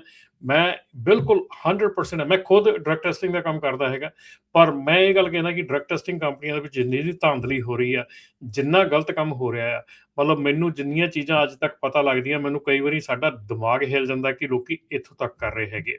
ਰਾਜਕਿਰਨ ਮਤਲਬ ਹੈਰਾਨੀ ਹੋ ਰਹੀ ਆ ਕਿ ਇਸ ਵੇਲੇ ਸਾਨੂੰ ਜਿਹੜੇ ਚੀਜ਼ਾਂ ਦਾ ਪਤਾ ਲੱਗ ਰਿਹਾ ਹੈਗਾ ਕਿ ਇਹ ਵੀ ਚੀਜ਼ਾਂ ਹੋ ਸਕਦੀਆਂ, ਕਦੀ ਜ਼ਿੰਦਗੀ ਦੇ ਵਿੱਚ ਸੋਚਿਆ ਨਹੀਂ ਸੀ ਵੀ ਇੱਦਾਂ ਦੀਆਂ ਚੀਜ਼ਾਂ ਵੀ ਸੁਣਨ ਨੂੰ ਮਿਲਣਗੀਆਂ। ਜੀ ਜੀ ਬਿਲਕੁਲ। ਸੋ ਲੋਕ ਟੇਢਾ ਮੇਢਾ ਕਾਫੀ ਜਿਹੜਾ ਉਹ ਕੰਮ ਕਰ ਲੈਂਦੇ ਆ ਇਸ ਚੀਜ਼ ਦੇ ਵਿੱਚ ਕਰਨ ਆ। ਲੂਜ਼ੀਅਨ ਵਾਲਾ ਸਿੱਧਾ ਉਦਾਹਰਨ ਆ, ਬਗੈਰ ਸਾਰਾ ਕੁਝ ਕੀਤੇ ਸਾਰਾ ਕੁਝ ਹੋ ਜਾਂਦਾ। ਮੈਨੂੰ ਯਾਦ ਆ ਇੱਕ ਵਾਰੀ ਹਰਜੋਤ ਸਿੰਘ ਜੀ ਤੁਸੀਂ ਉਹ ਖਬਰ ਕੀਤੀ ਸੀ ਵੀ UPS ਕੇ ਫੈਡੈਕਸ ਦੇ ਵਿੱਚ ਲਿਫਾਫੇ ਪਾ ਕੇ ਘੱਲਦੇ ਹੁੰਦੇ ਸੀਗੇ। ਰੀਸੈਂਟਲੀ ਇੱਕ ਬੜੀ ਵੱਡੀ ਟਰੱਕ ਸਕੂਲ ਸੀਗਾ ਅਪ ਨਾਰਥ ਸੀਗਾ, ਵਾਸ਼ਿੰਗਟਨ ਸਟੇਟ ਕੇ ਓਰੇਗਨ ਦੇ ਵਿੱਚ ਸੀਗਾ। ਪਰ ਡਰਾਈਵਰ ਦੇ ਹਿਸਾਬ ਦੇ ਨਾਲ ਉਹਨੇ ਦਾ UPS ਦੇ ਵਿੱਚ ਕੈਸ਼ ਪਾ ਕੇ ਪਤਾ ਨਹੀਂ ਚੈੱਕ ਪਾ ਕੇ ਉਹਨੂੰ ਘੱਲਦੇ ਸੀਗੇ। ਇਸ ਤਰੀਕੇ ਦੇ ਨਾਲ ਬਾਅਦ ਚੋਂ ਫੜ ਹੋਏ ਸੀ। ਕੰਮ ਬਹੁਤ ਤਰ੍ਹਾਂ ਤੋਂ ਤਰ੍ਹਾਂ ਦੇ ਜਿਹੜੇ ਉਹ ਚੱਲਦੇ ਨੇ। ਸੋ ਬਟ ਇਹ ਆ ਵੀ ਬਚ ਕੇ ਜਿਹੜਾ ਉਹ ਚੱਲੋ, ਸਹੀ ਚੱਲੋ, ਕੰਪਲਾਇੰਸ ਦੇ ਨਾਲ ਚੱਲੋ ਤਾਂ ਚੰਗੇ ਜਿਹੜੇ ਉਹ ਰਹੋਗੇ। ਅੱਛਾ, ਹੁਣ ਸਟ੍ਰੈਟਜੀ ਰਮਨ ਜੀ ਕਿੱਦਾਂ ਜਿਹੜੀ ਹੋਣੀ ਚਾਹੀਦੀ ਹੈ ਖਾਸ ਕਰਕੇ ਇਹ ਬਿਜ਼ਨਸ ਨੂੰ ਲੈ ਕੇ? ਹੁਣ ਜਿਹੜੀਆਂ ਕਰੋਨਾ ਦੇ ਵਿੱਚ ਜਿਹੜੀ ਐਕਸਪੈਂਸ਼ਨ ਵਿਦਆਊਟ ਐਨੀ ਪਲਾਨ ਜਿਹੜੀ ਜਦੋਂ ਲੋਕਾਂ ਨੇ ਜਿਹੜੀ ਉਹ ਕੀਤੀ ਆ, ਉਹਦੇ ਵਿੱਚ ਬਾਅਦ 'ਚ ਫਿਰ ਕਈ ਜਣਿਆਂ ਦੇ ਸਾਰੇ ਪੱਤੇ ਵੀ ਜਿਹੜੇ ਉਹ ਵਿਕ ਗਏ, ਉਹ ਸਿਚੁਏਸ਼ਨ ਵੀ ਬਣੀ। ਉਹ ਚੀਜ਼ ਨਾ ਹੋਵੇ ਹੁਣ ਉਸ ਚੀਜ਼ ਤੋਂ ਬਚਣ ਲਈ ਕੀ ਉਹਨਾਂ ਨੂੰ ਕਰਨਾ ਚਾਹੀਦਾ ਹੈ? ਪਹਿਲੀ ਗੱਲ ਤਾਂ ਰਾਜਕਰਨ ਕਿ ਕੋਈ ਵੀ ਅਨਐਕਸਪੈਕਟਡ ਤੁਹਾਨੂੰ ਕਿਤੇ ਲੋਡ ਮਿਲ ਜਾਂਦਾ ਹੈ, ਤੁਹਾਨੂੰ ਅਨਐਕਸਪੈਕਟਡ ਕੰਮ ਮਿਲ ਜਾਂਦਾ ਹੈ ਤੇ ਕਿਤੇ ਵੀ ਆ ਜਾਂਦਾ ਹੈ, ਠੀਕ ਹੈ ਨਾ। ਡੋਂਟ ਥਿੰਕ ਕਿ ਉਹ ਤੁਹਾਡਾ ਪਰਮਾਨੈਂਟ ਬਿਜ਼ਨਸ ਆ, ਤੁਹਾਡਾ ਪੱਕੇ ਲੋਡ ਆ। ਆਪਾਂ ਜਿੱਦਾਂ ਆਮ ਤੌਰ 'ਤੇ ਸੁਣਦੇ ਸਾਡੇ ਪੱਕੇ ਲੋਡ ਆ, ਠੀਕ ਹੈ ਨਾ। ਅੱਜ ਦੀ ਤਰੀਕ ਦੇ ਵਿੱਚ ਅੱਜ ਦੇ ਵੱਡੇ ਕੈਰੀਅਰਸ ਵੀ ਆ, ਉਹਨਾਂ ਦੇ ਵੀ ਕੋਈ ਪੱਕੇ ਲੋਡ ਨਹੀਂ ਹੈਗੇ, ਠੀਕ ਆ। ਕਾਂਟਰੈਕਟਡ ਲੋਡ ਆ, ਤੁਹਾਡੇ ਕੋਲ ਕਾਂਟਰੈਕਟ ਹੈਗਾ 6 ਮਹੀਨੇ ਦਾ ਹੈਗਾ, ਸਾਲ ਦਾ ਹੈਗਾ, ਦੈਟਸ ਇਟ। ਉਹ ਤੋਂ ਬਾਅਦ 'ਚ ਤੁਹਾਡੀਆਂ ਟਰੱਕ ਦੀਆਂ ਪੇਮੈਂਟਾਂ 5 ਸਾਲ ਦੀਆਂ। ਤੁਹਾਡੇ ਕੋਲ ਕੋਈ ਵੀ ਲੋਡ, ਚਾਹੇ ਜਿੱਡੀ ਵੱਡੀ ਮਰਜ਼ੀ ਕੰਪਨੀ ਆ, ਕੋਈ ਇਹ ਗਾਰੰਟੀ ਨਹੀਂ ਕਰ ਸਕਦੀ ਮੇਰੇ ਤੋਂ 1 ਸਾਲ ਤੋਂ ਵੱਧ ਮੇਰੇ ਕੋਲ ਲੋਡ ਹੈਗੀ। 1 ਸਾਲ ਦਾ ਤੁਹਾਡਾ ਕਾਂਟਰੈਕਟ ਹੁੰਦਾ, 1 ਸਾਲ ਤੋਂ ਬਾਅਦ ਬਿਡਿੰਗ ਦੁਬਾਰਾ ਹੁੰਦੀ ਹੈ, ਸਾਰਾ ਕੁਝ ਦੁਬਾਰਾ ਹੁੰਦਾ ਹੈ। ਹੁਣ ਅੱਜ ਦੀ ਤਰੀਕ ਦੇ ਵਿੱਚ ਜਿਹੜੀ ਇੱਕ ਤਾਂ ਇਹ ਚੀਜ਼ ਆ ਕਿ ਅਨਐਕਸਪੈਕਟਡ ਤੁਹਾਡੇ ਕੋਲ ਕੋਈ ਕੰਮ ਆ ਗਿਆ। ਤੁਸੀਂ ਇਹ ਸੋਚ ਕੇ ਦੇਖੋ ਕਿ ਤੁਹਾਡੇ ਕੋਲ ਜੇ ਵੀਕ ਦੇ ਅੱਜ ਤੁਹਾਨੂੰ ਕਿਤੇ ਬ੍ਰੋਕਰ ਨੇ ਕਾਲ ਕਰ ਲਈ, ਸ਼ਿਪਰ ਨੇ ਕਾਲ ਕਰ ਲਈ, ਤੁਹਾਨੂੰ 10 ਲੋਡ ਦਿਹਾੜੀ ਦੇ ਦੇਣੇ ਸ਼ੁਰੂ ਕਰਤੇ। ਜੇ ਤੁਹਾਨੂੰ ਉਹ 10 ਲੋਡ ਦੇਣੇ ਸ਼ੁਰੂ ਕੀਤੇ, ਉਹ 10 ਲੋਡ ਕਿਸੇ ਦੇ ਘਟੇ ਵੀ ਆ, 10 ਲੋਡ ਕਿਸੇ ਦੇ ਗਏ ਵੀ ਆ। ਇਸੇ ਤੁਹਾਡੇ ਮਤਲਬ ਇਹ ਨਹੀਂ ਉਹ ਲੋਡ ਨਵੇਂ ਬੋਰਨ ਨਹੀਂ ਹੋਏ, ਉਹ ਲੋਡ ਕਿਤੇ ਕਿਸੇ ਦੇ ਘਟ ਕੇ ਆਏ ਆ ਤੁਹਾਡੇ ਕੋਲ, ਠੀਕ ਹੈ ਨਾ। ਇਦਾਂ ਹੀ ਕੱਲ ਨੂੰ ਤੁਹਾਡੇ ਕੋਲੋਂ ਘਟ ਕੇ ਕਿਸੇ ਹੋਰ ਦੇ ਚਲੇ ਜਾਣੇ, ਐਗਜ਼ੈਕਟਲੀ, ਠੀਕ ਹੈ ਨਾ। ਸੋ ਇੱਕ ਚੀਜ਼ ਇਹ ਆ ਕਿ ਤੁਹਾਨੂੰ ਅਨਐਕਸਪੈਕਟਡ ਕੋਈ ਲੋਡ ਮਿਲ ਜਾਂਦੇ ਆ, ਤੁਹਾਨੂੰ ਵੱਡਾ ਅਕਾਊਂਟ ਮਿਲ ਜਾਂਦਾ, ਉਹਦੇ ਬੇਸਿਸ ਦੇ ਉੱਤੇ ਕਦੀ ਟਰੱਕ ਨਾ ਲਾਓ, ਕਿਉਂਕਿ ਉਹ ਅਕਾਊਂਟ ਤੇ ਸਿਰਫ 6 ਮਹੀਨੇ ਜਾਂ ਸਾਲ ਦਾ, ਟਰੱਕ ਦੀਆਂ ਪੇਮੈਂਟਾਂ 5 ਸਾਲ ਦੀਆਂ, ਠੀਕ ਹੈ। ਦੂਸਰੀ ਚੀਜ਼ ਹੈ ਕਿ ਅੱਜ ਦੀ ਤਰੀਕ ਦੇ ਵਿੱਚ ਸਿਰਫ ਔਨ ਟਾਈਮ ਡਿਲੀਵਰੀ ਹੀ ਤੁਹਾਡੀ ਕੰਪਨੀ ਦਾ ਰੈਕਡ ਨਹੀਂਗਾ ਕਿ ਤੁਸੀਂ ਐਵਰੀਥਿੰਗ ਔਨ ਟਾਈਮ ਕਰ ਰਹੇ ਆ, ਐਵਰੀਥਿੰਗ ਆ ਤੁਹਾਡਾ। ਮੈਂ ਜਿੱਦਾਂ ਪਹਿਲਾਂ ਵੀ ਦੱਸਿਆ ਕਿ ਤੁਹਾਡੀ ਇੱਕ ਚੀਜ਼ ਜਿਹੜੀ ਆ ਉਹ ਕਿੰਨੀ ਕੁ ਚੰਗੀ ਤਰ੍ਹਾਂ ਆਰਗੇਨਾਈਜ਼ ਕਰਕੇ ਰੱਖੀ ਹੋਈ ਆ, ਕਿੰਨੇ ਕੁ ਚੰਗੇ ਤਰੀਕੇ ਦੇ ਨਾਲ ਉਹਨੂੰ ਤੁਸੀਂ ਮੈਨੇਜ ਕੀਤਾ ਹੋਇਆ, ਕਿੰਨੇ ਕੁ ਕੁਇਕ ਟਾਈਮ ਦੇ ਵਿੱਚ ਉਹ ਤੁਸੀਂ ਲਾਅ ਐਨਫੋਰਸਮੈਂਟ ਨੂੰ ਪ੍ਰੋਡਿਊਸ ਕਰ ਸਕਦੇ ਆ ਚੀਜ਼ਾਂ ਜਿਹੜੀਆਂ ਉਹ ਮੰਗੀਆਂ। ਉਹ ਤੁਹਾਡੀ ਕੰਪਲਾਇੰਸ ਦਾ ਜਿਹੜਾ ਹਿੱਸਾ ਆ ਉਹ ਸਟਰੋਂਗੈਸਟ ਹੋਣਾ ਚਾਹੀਦਾ। ਮੇਰੇ ਖਿਆਲ ਇਸ ਵੇਲੇ ਰਾਜਕਰਨ, ਮੈਂ ਜੇ ਸਹੀ ਗੱਲ ਕਹਾਂ ਨਾ, ਜੇ ਮੇਰੀ ਐਡਵਾਈਸ ਕੋਈ ਲੈਣੀ ਚਾਹੁੰਦਾ ਤੇ ਮੈਂ ਇਹ ਕਹੂੰਗਾ ਐਕਸਪੈਂਡ ਕਰਨ ਦੀ ਬਜਾਏ ਆਪਣੀ ਕੰਪਨੀ ਨੂੰ ਸਟਰੋਂਗ ਕਰੋ, ਜਿਹੜੇ ਬੇਸਿਸ ਆ ਉਹ ਸਟਰੋਂਗ ਕਰੋ, ਕੰਪਲਾਇੰਸ ਸਟਰੋਂਗ ਕਰੋ। ਇਲੈਕਟ੍ਰੋਨਿਕ ਜਿੰਨਾ ਯੂਸੇਜ ਇਸ ਵੇਲੇ ਤੁਹਾਡੇ ਕੋਲ ਅਵੇਲੇਬਲ ਆ, ਤੁਹਾਡੇ ਕੋਲ ਇੰਨਾ ਡਾਟਾ ਅਵੇਲੇਬਲ ਆ, ਤੁਹਾਡੇ ਕੋਲ ਇੱਕ ਚੀਜ਼ ਜਿਹੜੀ ਆ ਕੰਪਨੀ ਦੀ, ਤੁਸੀਂ ਜੇ ਅੱਜ ਜ਼ਿਆਦਾ ਪੈਸੇ ਬਣਾ ਰਹੇ ਆ ਨਾ, try to invest back into your company, try to invest back into your drivers ਨੂੰ ਵੀ ਇਹ ਸਮਝਣਾ ਚਾਹੀਦਾ, ਸੋਚਣਾ ਚਾਹੀਦਾ ਕਿ ਡਰਾਈਵਰਸ ਜਿਹੜੇ ਆ ਕੋਰਸਿਸ ਕਰੋ ਆਪਣੇ, ਕਿਉਂਕਿ ਹੁਣ ਉਹ ਸਮਾਂ ਨਹੀਂ ਰਹਿ ਗਿਆ ਪੁਰਾਣਾ ਪਿਛਲਾ ਵੀ ਆਪਾਂ ਚੱਲ ਰਹੇ ਸੀਗੇ 20 ਸਾਲ 30 ਸਾਲ ਹੋ ਚੱਲੇ ਸੀ, ਕੰਮ ਕਰੀ ਜਾਂਦੇ ਸੀ, ਉਦਾਂ ਹੀ ਲੋਡ ਚੱਕੀ ਜਾਂਦੇ ਸੀ, ਤੁਰੇ ਜਾਂਦੇ ਸੀਗੇ। ਉਹ ਸਮਾਂ ਜਿਹੜਾ ਹੁਣ ਨਹੀਂ ਰਹਿ ਗਿਆ। ਸੋ ਇਸ ਕਰਕੇ ਤੁਹਾਨੂੰ ਆਪਣੇ ਆਪ ਨੂੰ ਬਦਲਣਾ ਪੈਣਾ ਔਰ ਬਹੁਤ ਜ਼ਿਆਦਾ ਬਦਲਣਾ ਪੈਣਾ। ਜੀ, ਥੈਂਕ ਯੂ। ਆਪਣੇ ਅਗਲੇ ਜਿਹੜੇ ਕਾਲਰ ਨੇ ਜਗਰੂਪ ਜੀ, ਸਤਿ ਸ਼੍ਰੀ ਅਕਾਲ ਜੀ। ਹਾਂਜੀ, ਸਤਿ ਸ਼੍ਰੀ ਅਕਾਲ ਜੀ ਤਿੰਨਾਂ ਵੀਰਾਂ ਨੂੰ, ਸੁਣਨ ਵਾਲੇ ਸਰੋਤਿਆਂ ਨੂੰ ਵੀ ਜੀ ਸਤਿ ਸ਼੍ਰੀ ਅਕਾਲ। ਬਹੁਤ ਮਿਹਰਬਾਨੀ ਜੀ, ਸਮਾਂ ਕੱਢਿਆ ਤੁਸੀਂ ਟਰੈਕਿੰਗ ਲਈ। ਅੱਛਾ, ਬੇਨਤੀ ਹੈ ਜੀ ਰਮਨ ਭਾਜੀ, 2 ਸਵਾਲ ਨੇ ਤੁਹਾਨੂੰ ਜੀ। ਇੱਕ ਤਾਂ ਦੱਸਿਓ ਵੀ ਬ੍ਰੋਕਰੇਜ ਜਿਹੜੇ ਹੈਗੇ ਆ ਹੁਣ ਜਿਹੜੀ ਕਾਰਗੋ ਲਾਇਬਿਲਿਟੀ ਆ ਉਹ ਉਹਨਾਂ ਨੇ ਕੋਈ ਪ੍ਰਾਈਸ ਵਧਾਇਆ, ਜਿਵੇਂ ਪਹਿਲਾਂ 100,000 ਸੀ ਜਾਂ 200,000 ਜਾਂ ਕੁਛ ਉਹਨੂੰ ਅਪ ਕੀਤਾ ਹੈਗਾ ਉਹਨਾਂ ਨੇ? ਇਹਦੇ ਬਾਰੇ ਕੋਈ ਤੁਹਾਡੇ ਕੋਲ ਹੈਗੀ ਹੈ ਜੀ ਜਾਣਕਾਰੀ? ਨਹੀਂ ਜੀ, ਅਜੇ ਕੋਈ ਜਿਹੜਾ ਲੀਗਲੀ ਜਿਹੜਾ ਹੈਗਾ ਉਹ ਨਹੀਂ ਹੈਗਾ। ਜੇ ਕੋਈ ਬ੍ਰੋਕਰ ਵਧਾ ਕੇ ਤੁਹਾਨੂੰ ਦੇ ਰਿਹਾ ਹੈਗਾ ਤੇ ਉਹਦੇ ਲੋਡ ਦੀ ਉਹ ਵੈਲਿਊ ਦੇ ਉੱਤੇ ਹੋਊਗਾ ਜੇ ਉਹ ਰਿਕੁਆਇਰ ਵਧਾ ਕਰ ਕੇ ਮੀਨਸ ਇੰਸ਼ੋਰੈਂਸ ਰਿਕੁਆਇਰਮੈਂਟ ਹੈਗੀ ਆ ਕਿ ਤੁਸੀਂ ਕਾਰਗੋ ਆ ਜਿਹੜੀ 2 ਲੱਖ ਦੀ ਘੱਟੋ ਘੱਟ ਦਵੋ, ਇਦਾਂ ਦੀ ਤਾਂ ਨਹੀਂ ਕੋਈ ਆਈ? ਨਹੀਂ, ਅਜੇ ਨਹੀਂ, ਇੱਦਾਂ ਨਹੀਂ ਕੋਈ। ਉਹ ਫਿਰ ਅਗੇਨ ਮੈਂ ਕਹਿੰਦਾ ਕਿ ਇੱਦਾਂ ਦੀ ਕੋਈ ਚੀਜ਼, ਇੱਦਾਂ ਦੀ ਕੋਈ ਰਿਕੁਆਇਰਮੈਂਟ ਆਈ ਨਹੀਂ ਹੈਗੀ, ਪਰ ਇੰਡੀਵਿਜੂਅਲ ਬ੍ਰੋਕਰ ਦੀ ਰਿਕੁਆਇਰਮੈਂਟ ਹੋ ਸਕਦੀ ਹੈ ਕਿ ਉਹ ਕਿਸੇ ਲੋਡ ਦੇ ਲਈ ਇੱਦਾਂ ਕਰਦੇ।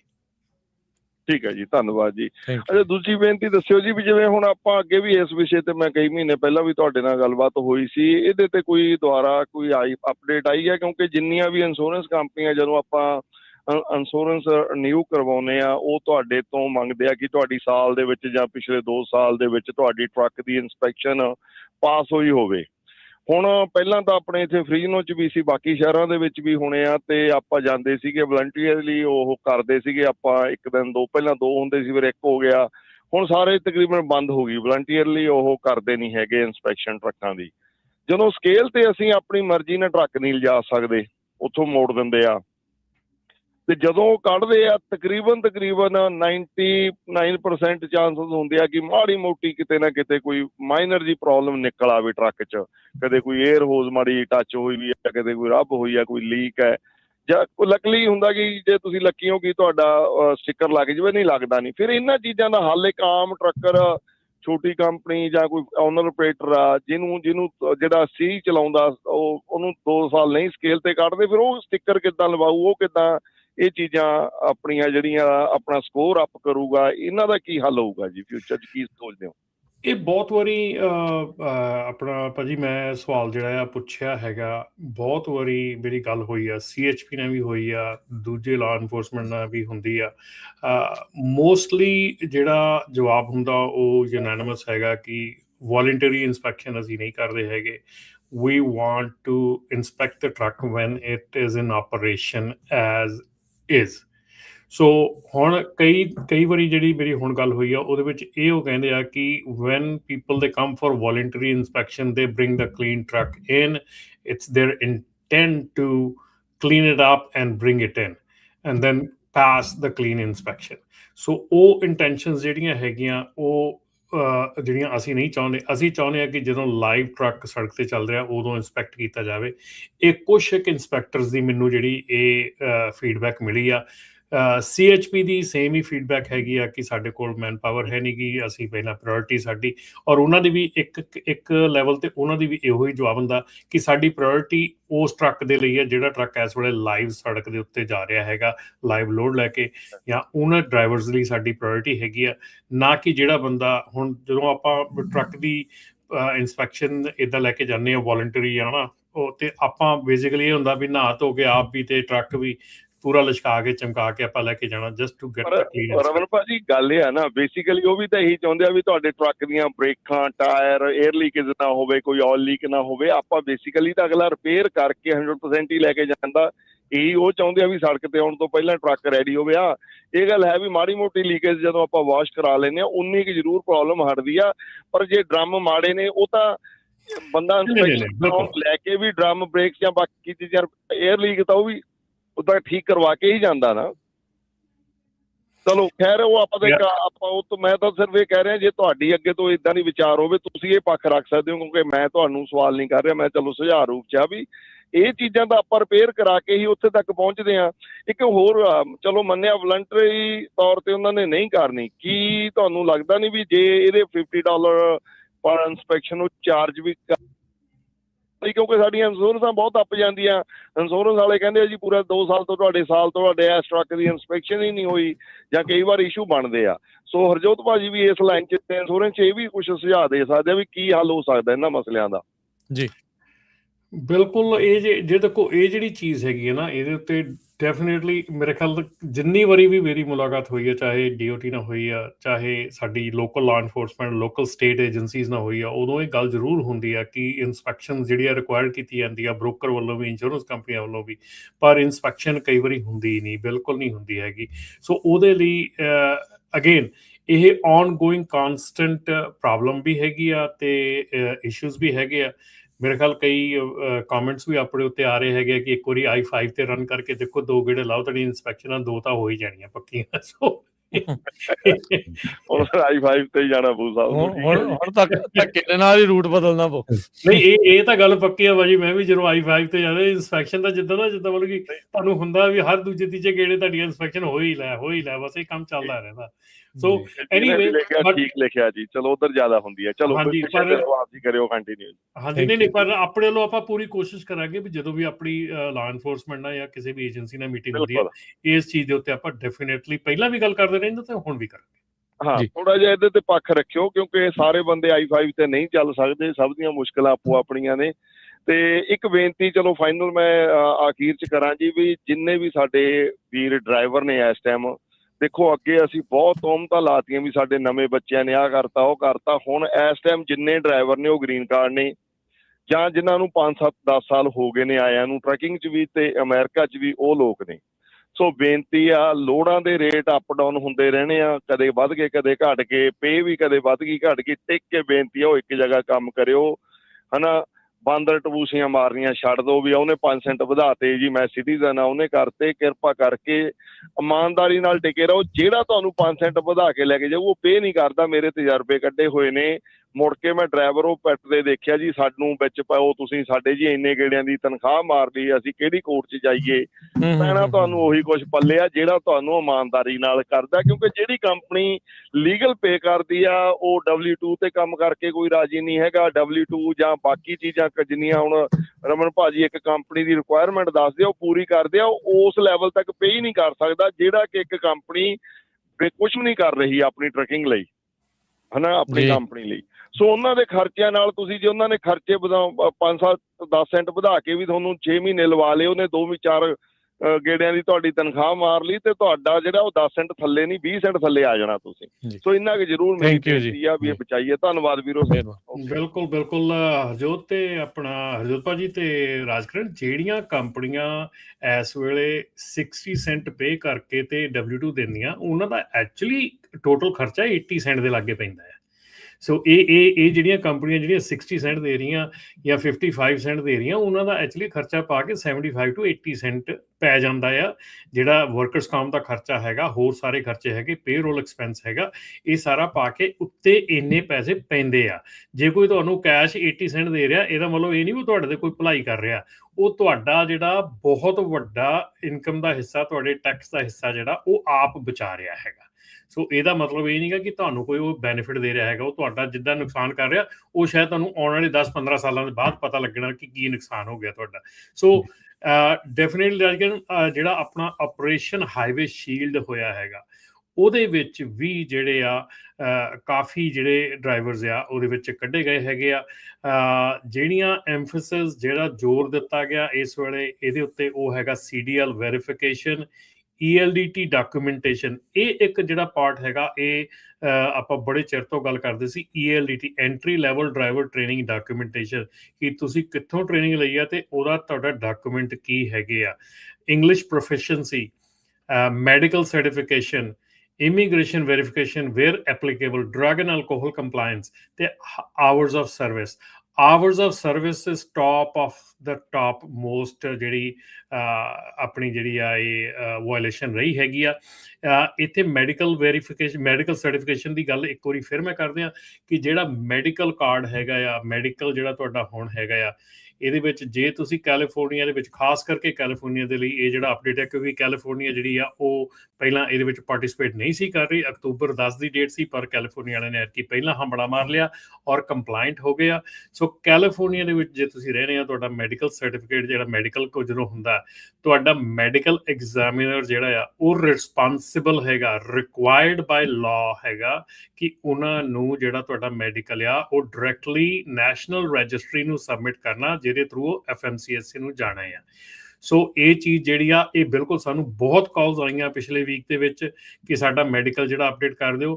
ਤੁਹਾਡਾ ਮੈਡੀਕਲ ਜਿਹੜਾ ਹੁਣ, ਜਿਹੜਾ ਪਿਛਲੇ ਵੀਕ ਤੋਂ ਹੋ ਰਹੇ ਹੈਗੇ ਜਿੰਨੇ ਮੈਡੀਕਲ, ਉਹ ਆਟੋਮੈਟਿਕਲੀ ਤੁਹਾਡੇ ਪ੍ਰੋਵਾਈਡਰ ਨੂੰ ਸਿੱਧੇ ਨੈਸ਼ਨਲ ਰਜਿਸਟਰੀ ਨੂੰ ਸਬਮਿਟ ਕਰਨੇ ਪੈਣੇ ਆ। ਉਹ ਹੁਣ DMV ਦੇ ਵਿੱਚ ਐਕਸੈਪਟ ਨਹੀਂ ਹੁੰਦੇ। ਉਹ DMV ਨਹੀਂ ਲੈਂਦੀ ਹੈਗੀ। ਠੀਕ ਸੋ ਹੈ ਜੀ। DMV ਜਿਹੜੀ DMV ਆ ਕੈਲੀਫੋਰਨੀਆ ਦੀ, ਉਹ ਸਿਰਫ ਤੇ ਸਿਰਫ ਇੱਕ ਮੈਡੀਕਲ ਲੈ ਰਹੀ ਆ ਜੇ ਤੁਸੀਂ ਇੱਥੇ ਬਹੁਤ ਇੰਪੋਰਟੈਂਟ ਆ। ਔਰ ਇਹ ਸਾਰਿਆਂ ਨਾਲੋਂ ਵੱਡੀ ਰਾਜਕਰਨ ਮਿਸ ਅੰਡਰਸਟੂਡ ਵਾਇਲੇਸ਼ਨ ਹੈ ਜਿਹਦੀ ਮੈਂ ਗੱਲ ਕਰਨ ਲੱਗਾ ਹੁਣੇ। ਇੰਟਰਸਟੇਟ ਤੇ ਇੰਟਰਾਸਟੇਟ, ਜਿਹੜੇ ਇੰਟਰਸਟੇਟ ਹੈਗੇ ਆ ਉਹਨਾਂ ਦਾ ਜਿਹੜਾ ਮੈਡੀਕਲ ਆ ਉਹ ਨੈਸ਼ਨਲ ਰਜਿਸਟਰੀ ਨੂੰ ਸਬਮਿਟ ਹੋਣਾ। ਜਿਹੜੇ ਇੰਟਰਾਸਟੇਟ ਡਰਾਈਵਰ ਹੈਗੇ ਆ, ਜਿਹੜੇ ਵਿਦਿਨ ਸਟੇਟ ਕੰਮ ਕਰਦੇ ਆ, ਉਹਨਾਂ ਦਾ ਜਿਹੜਾ ਮੈਡੀਕਲ ਆ ਉਹ DMV ਨੂੰ ਸਬਮਿਟ ਹੋਣਾ ਆ। ਹੁਣ ਇੱਥੇ ਫਿਰ ਕ੍ਰਿਟੀਕਲ ਹੈਗਾ ਕਿ ਇੰਟਰਸਟੇਟ ਕੌਣ ਆ ਤੇ ਇੰਟਰਾਸਟੇਟ ਕੌਣ ਆ। ਹੁਣ ਇੰਟਰਸਟੇਟ ਉਹ ਆ ਜਿਹੜਾ ਲੋਡ ਕੈਲੀਫੋਰਨੀਆ ਤੋਂ ਬਾਹਰ ਜਾ ਰਿਹਾ, ਕੈਲੀਫੋਰਨੀਆ ਤੋਂ ਉਹਦਾ ਟਰੱਕ ਬਾਹਰ ਜਾ ਰਿਹਾ, ਕੈਲੀਫੋਰਨੀਆ ਤੋਂ ਬਾਹਰੋਂ ਉਹ ਲੋਡ ਲੈ ਕੇ ਆ ਰਿਹਾ, ਇੰਟਰਸਟੇਟ ਹੋ ਗਿਆ।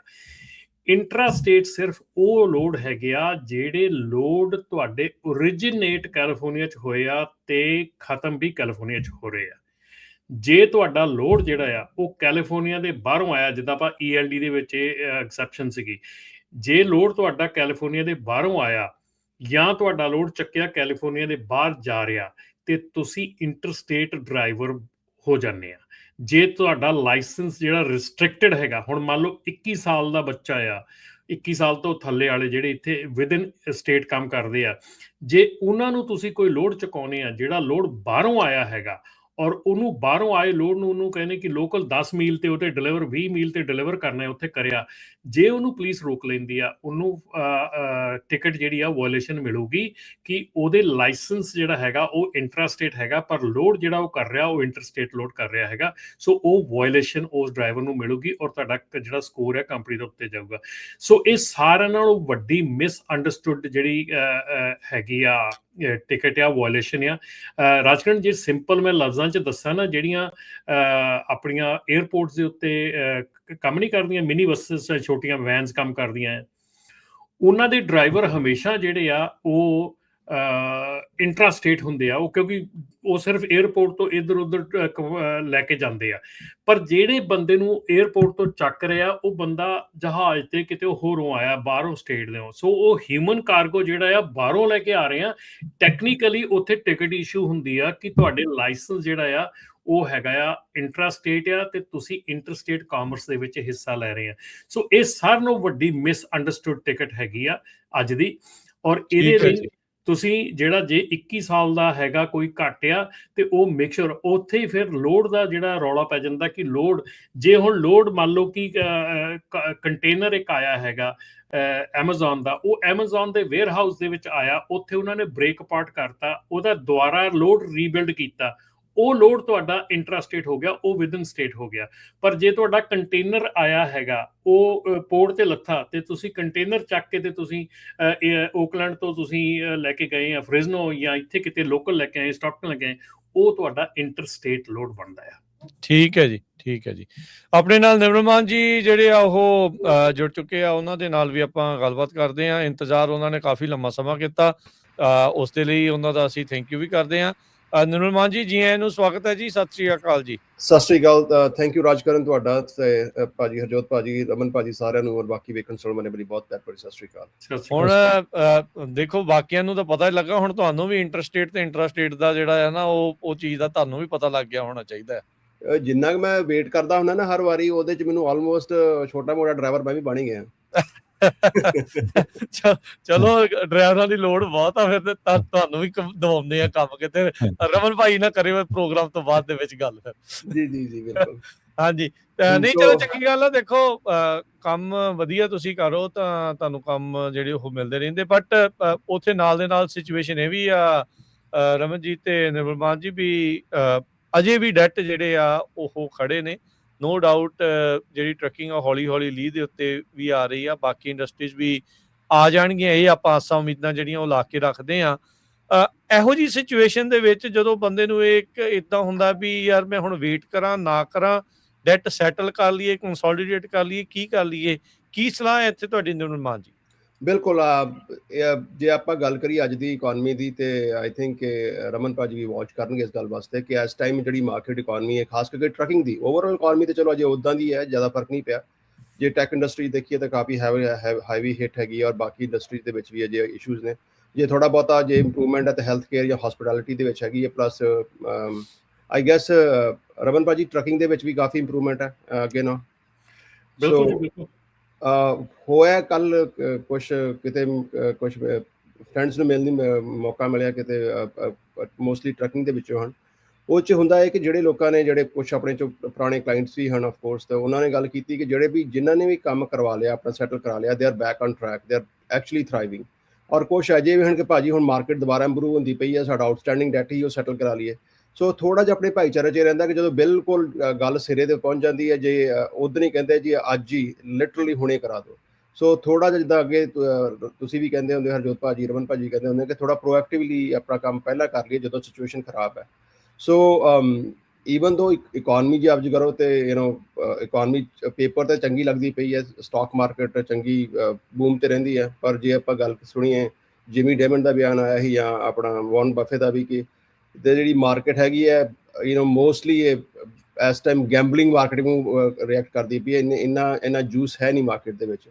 ਸੋ ਲੌਂਗ ਸਟੋਰੀ ਸ਼ਾਰਟ, ਜੇ ਮਾਰਕੀਟ ਦੇ ਜੂਸ ਹੈ ਨਹੀਂ ਹੈ, ਬਟ ਐਵਰੀ ਇੰਡੀਵਿਜੂਅਲ ਨੋਜ਼ ਕਿ ਤੁਹਾਡੇ ਘਰ ਦੀ ਆਪਣੀ ਪਰਸਨਲ ਫਾਈਨੈਂਸ਼ੀਅਲ ਸਿਚੁਏਸ਼ਨ ਕੀ ਹੈ।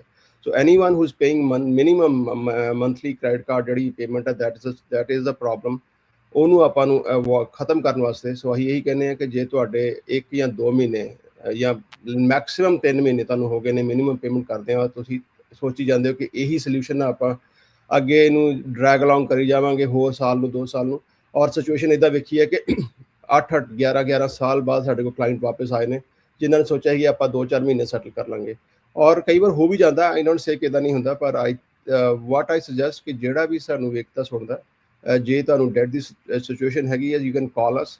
ਸੋ 100% confidentially there is nothing to worry about, ਕਿਉਂਕਿ ਅਸੀਂ ਇੱਕ ਨਿੱਕਾ ਪੈਸਾ ਵੀ ਚਾਰਜ ਨਹੀਂ ਕਰਦੇ ਜਿੰਨਾ ਤੁਹਾਡਾ ਕਰਜ਼ਾ ਮਾਫ ਨਹੀਂ ਹੋ ਜਾਂਦਾ। And even when you enrol, ਜਿੰਨਾ ਚਿਰ one particular debt settle ਨਹੀਂ ਹੁੰਦਾ ਉਹਨਾਂ 'ਚ ਤੁਸੀਂ ਉਹਦੀ ਫੀ ਨਹੀਂ ਪੇ ਕਰਦੇ। ਐਂਡ ਈਵਨ ਆਫਟਰ ਸਾਰੀ ਲੇਟ ਪੇਮੈਂਟ ਫੀਸ, ਸਾਰੀ ਸੈਟਲਮੈਂਟ ਪੇ ਕਰਨ ਦੇ ਬਾਅਦ ਵੀ can save more than half.